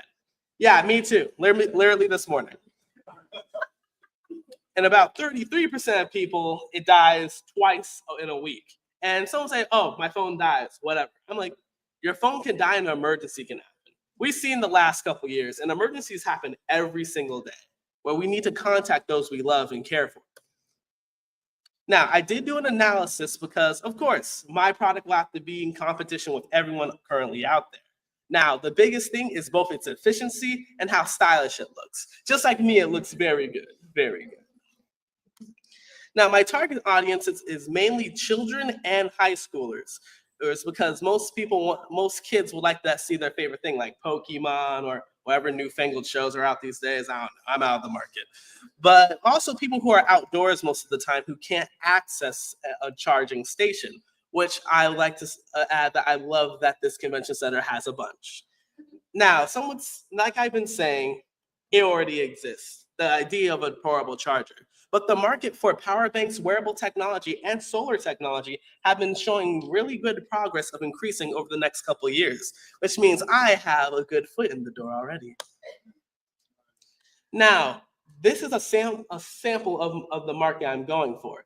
Or 25 million in high schoolers are in the US alone, and 20 million children between the ends of 10 and 13 are also there. My calculations are based on just 1% of this target market, not including the outdoorsy people. From my research, it'll take about $11,000 to produce about 950 of my Vives. And with that, I should expect a profit of about 18K rounding up, the actual numbers on the board. And given this with the profit margin over 50%, that means it's a successful estimation. Now for development. And prototype 1, which is over here, is already complete. The prototype focuses on the function of my solar panel and my battery pack alone. Prototype 2 is also in development, and as its casing is on the table. It's going to focus on amplifying the aesthetic of the Vive, including making any improvements that prototype 1 did not have. Now, stage 3 is where we get a little more experimental. So one of the issues with solar panels is that they need focused light in order to work. But I have a way of using a certain type of gemstone, like myself, to amplify the type of light that reaches the solar panel. Some may not know, but Vikings back in the day used calcite to focus light on cloudy days. I'm going to use a similar method to focus the light, no matter where my Vive is, it'll be able to charge. As you saw in the demo, the Vive can charge even from my flashlight's battery alone. As for stage 4, this is where it will take a new approach. Rather than just ornaments, it'll turn to actual lines of clothing, which are also in development, but I want prototype 3 to be complete before I step any further. Now, Vive has a secret goal. As we all know, we're in a new blooming world where we have a lot of issues that exist from the previous generations, and it's getting to the point where we can't ignore it anymore. I want to make it so that the younger generations are more aware of the options we have to better utilize energy and the technology we do have, to expose them to the idea of there's another way. Because just like my generation is trying to heal the world of what we have now, the next generation will have to take the reins once it's their turn. Now, I thank you for giving me the opportunity to present this to you all. And I do suggest you give my Vive a try. It's on this table. But this QR code is a little form of basically what type of Vive would you like to see? Would you like to see a Pokemon, a tile of a certain type? Basically, give me your suggestions and I'll see if they could be developed and what organization it needs to be used in order to be utilized properly. There's also a few feedback in case there's not enough time for everyone to get their questions to me. Thank you. Thank you.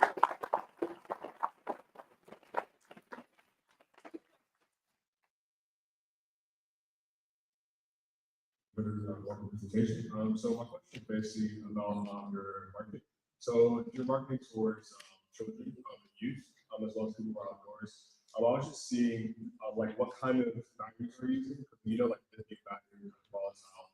So especially for marketing towards kids, the likely chance that something happens to the battery or heating or burning is very possible and likely. So do you have anything to mitigate that issue?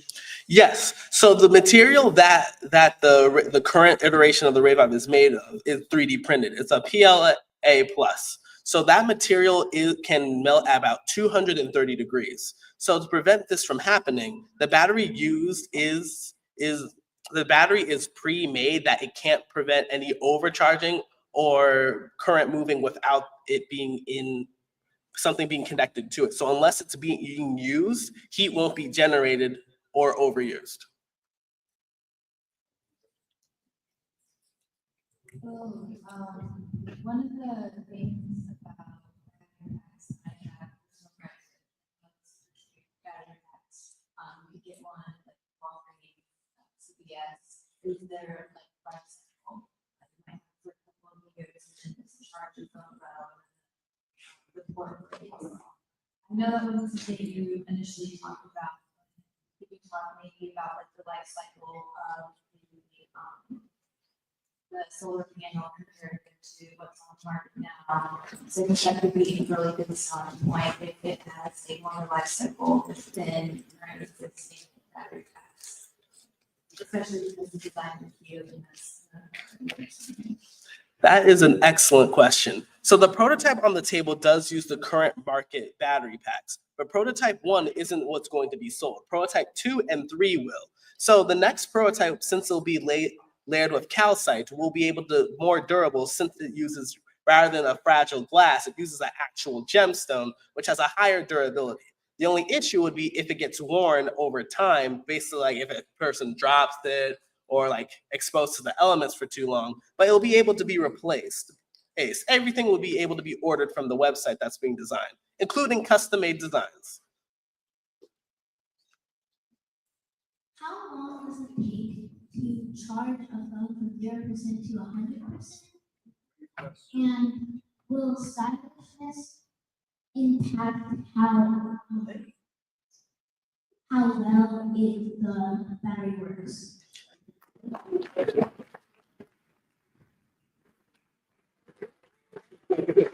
That is an excellent question, young lady. So I would like to start with the second part of your question. I love fashion as much as anyone, but anyone who knows me knows function matters above aesthetic. So the battery pack, as much as it looks nice, it won't decrease how it functions. Instead, the cost of the battery pack, it will be dependent on size and design, but functionality will always be top priority. Bigger designs will, of course, have to be able to charge their phones for longer, and smaller designs will be, of course, less time, but it'll never be the case of this looks nice but works awfully.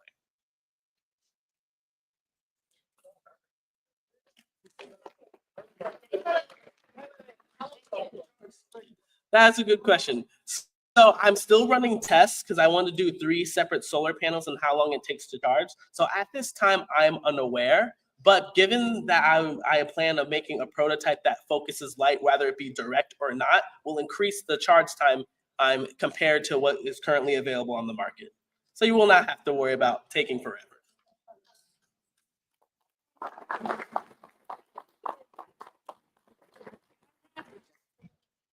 So that was our last wireless presentation.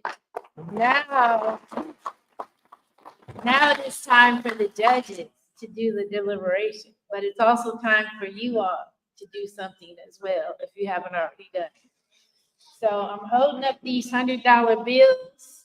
This is your last chance to vote for the fan favorite. So if you haven't received any, because I know some people have been walking in, see Justin over there. For those who have prototypes, feel free to put them on the desk here, and I'm gonna put your card up.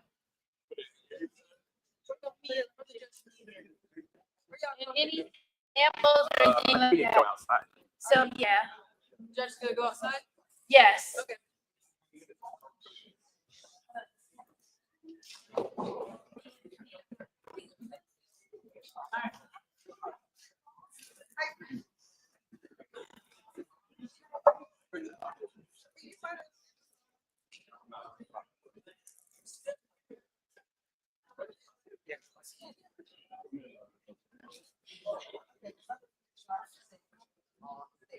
Oh, yeah, I'm working with Virginia State. Next chapter.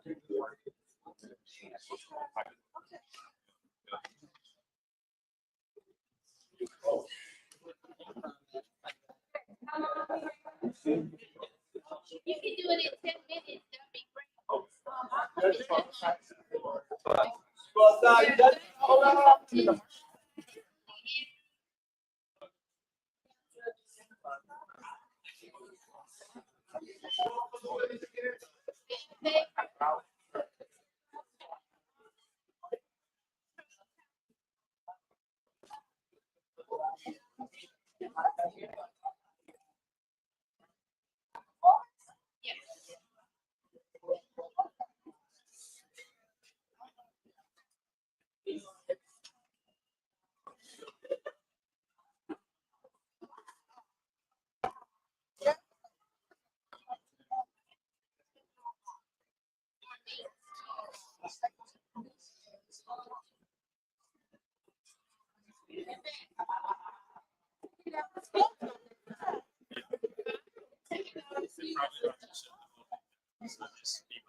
They're taking what?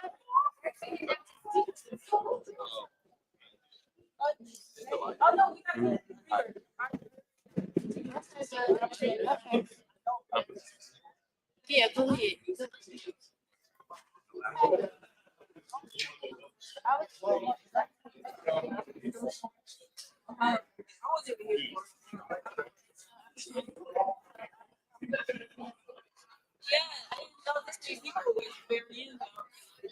I know. But they.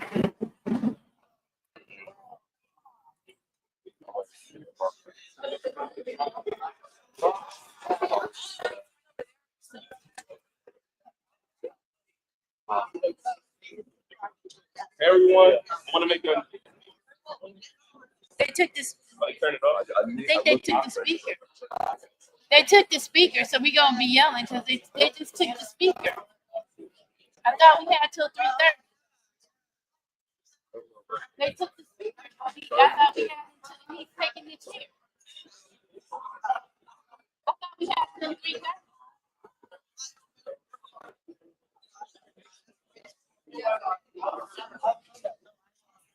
That's why the mics weren't working. All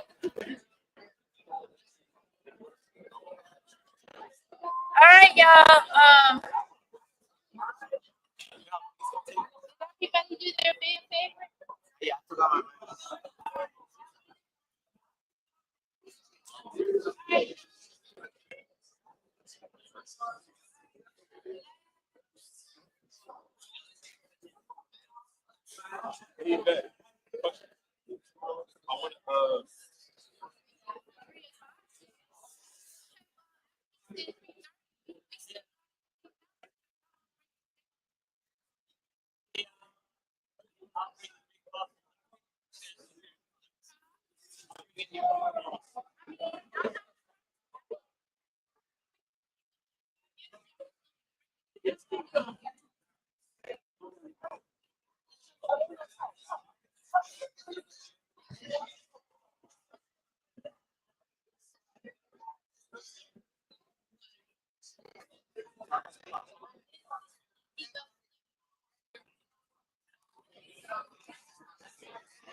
All right, here it is.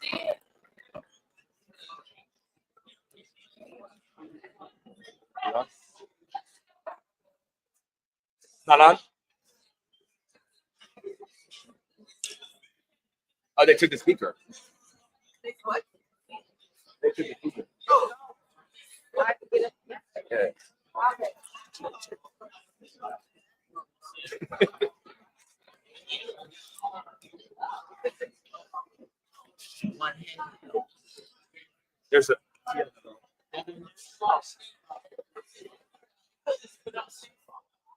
This one still works? Okay, hello everyone. Hello, I'll use my church voice.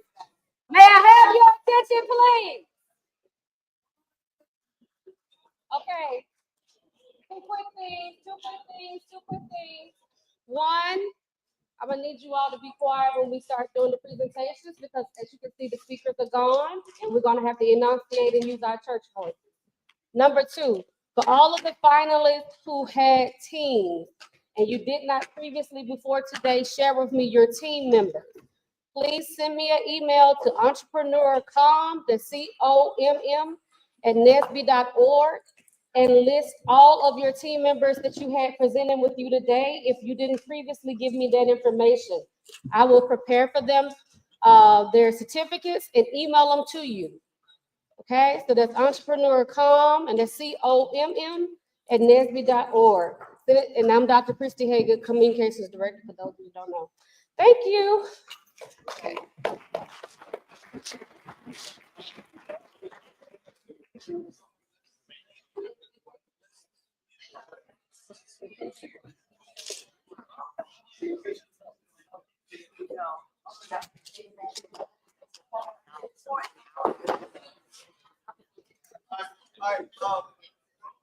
Okay, for Frank, can you come up?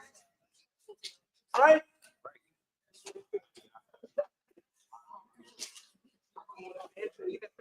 Yvette?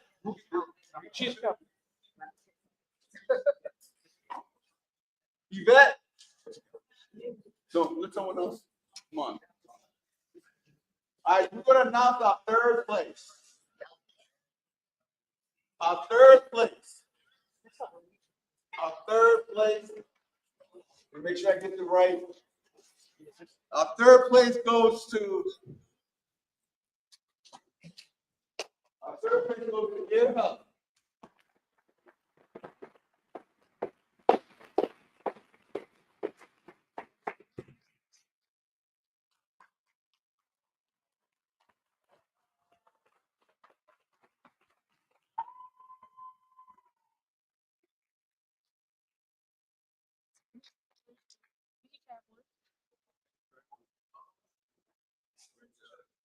We need to fit.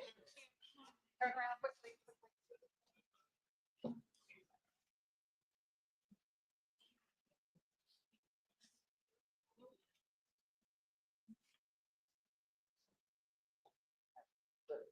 Again, congratulations.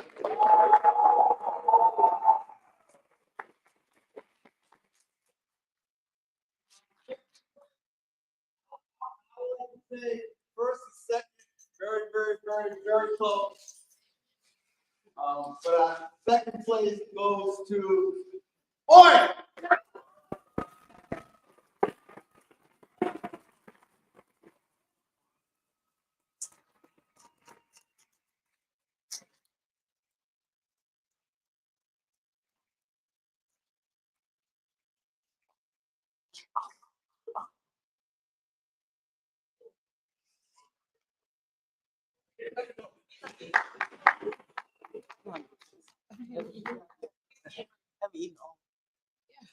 Feel like I'm losing weight.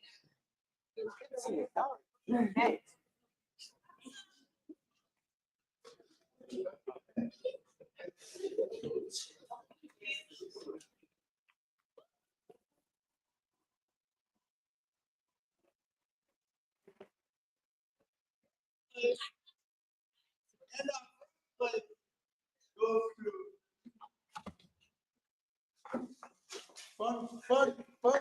Fungi.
Costa and Finnegan, Henderson, Faribault, Barrett, and Dunner for your unwavering support of innovation and entrepreneurship, your sponsorship of the Fix Showcase, empowering visionary leaders to build a lasting legacy of excellence.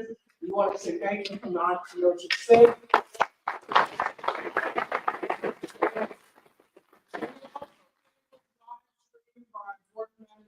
Angela Pitter and Live Wire Collaborative. So let's give it up.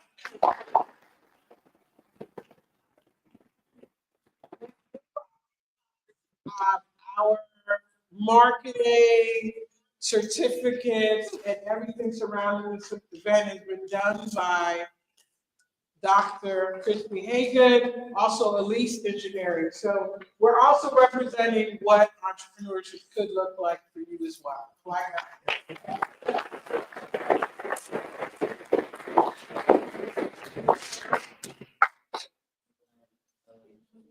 Three, two, one.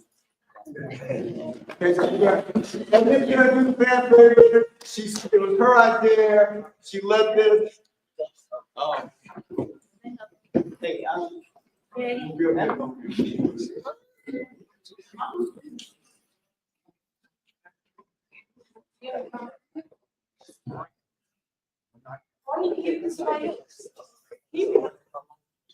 You could hurry.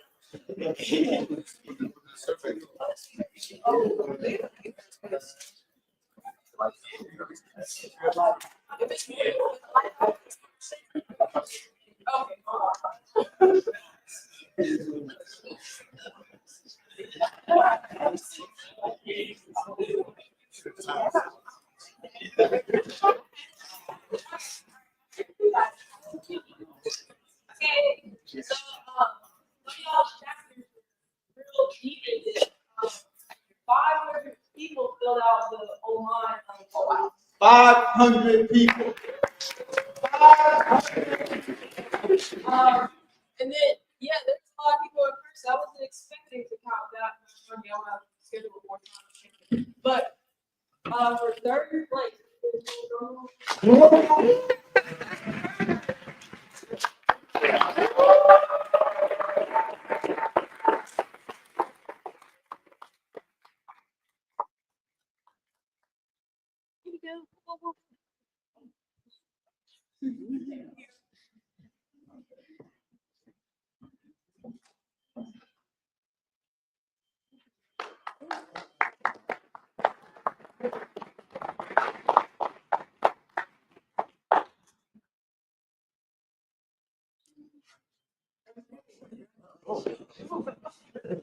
Everybody's right their money, I'm picking it up.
Let's go, yeah.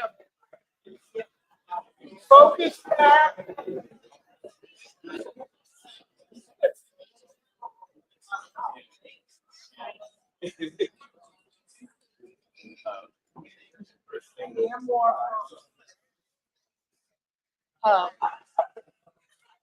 SunV.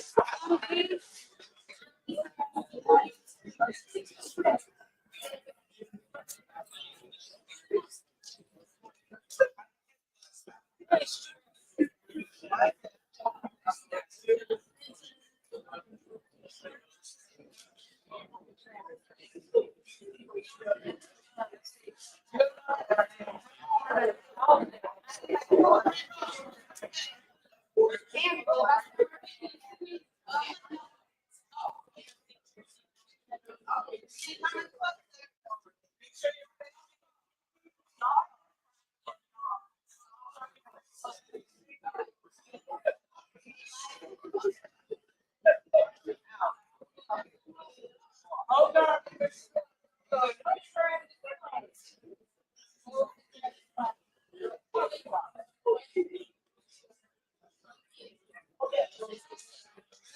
Haircut.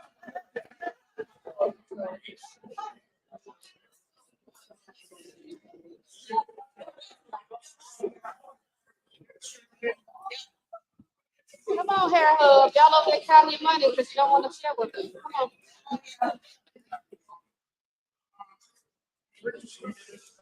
You got no yet?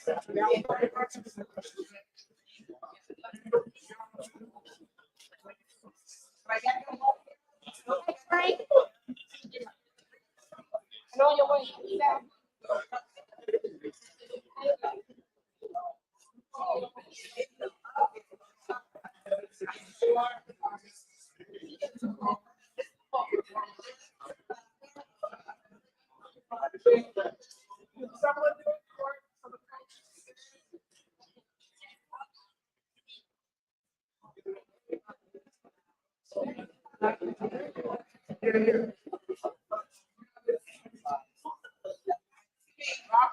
Coming.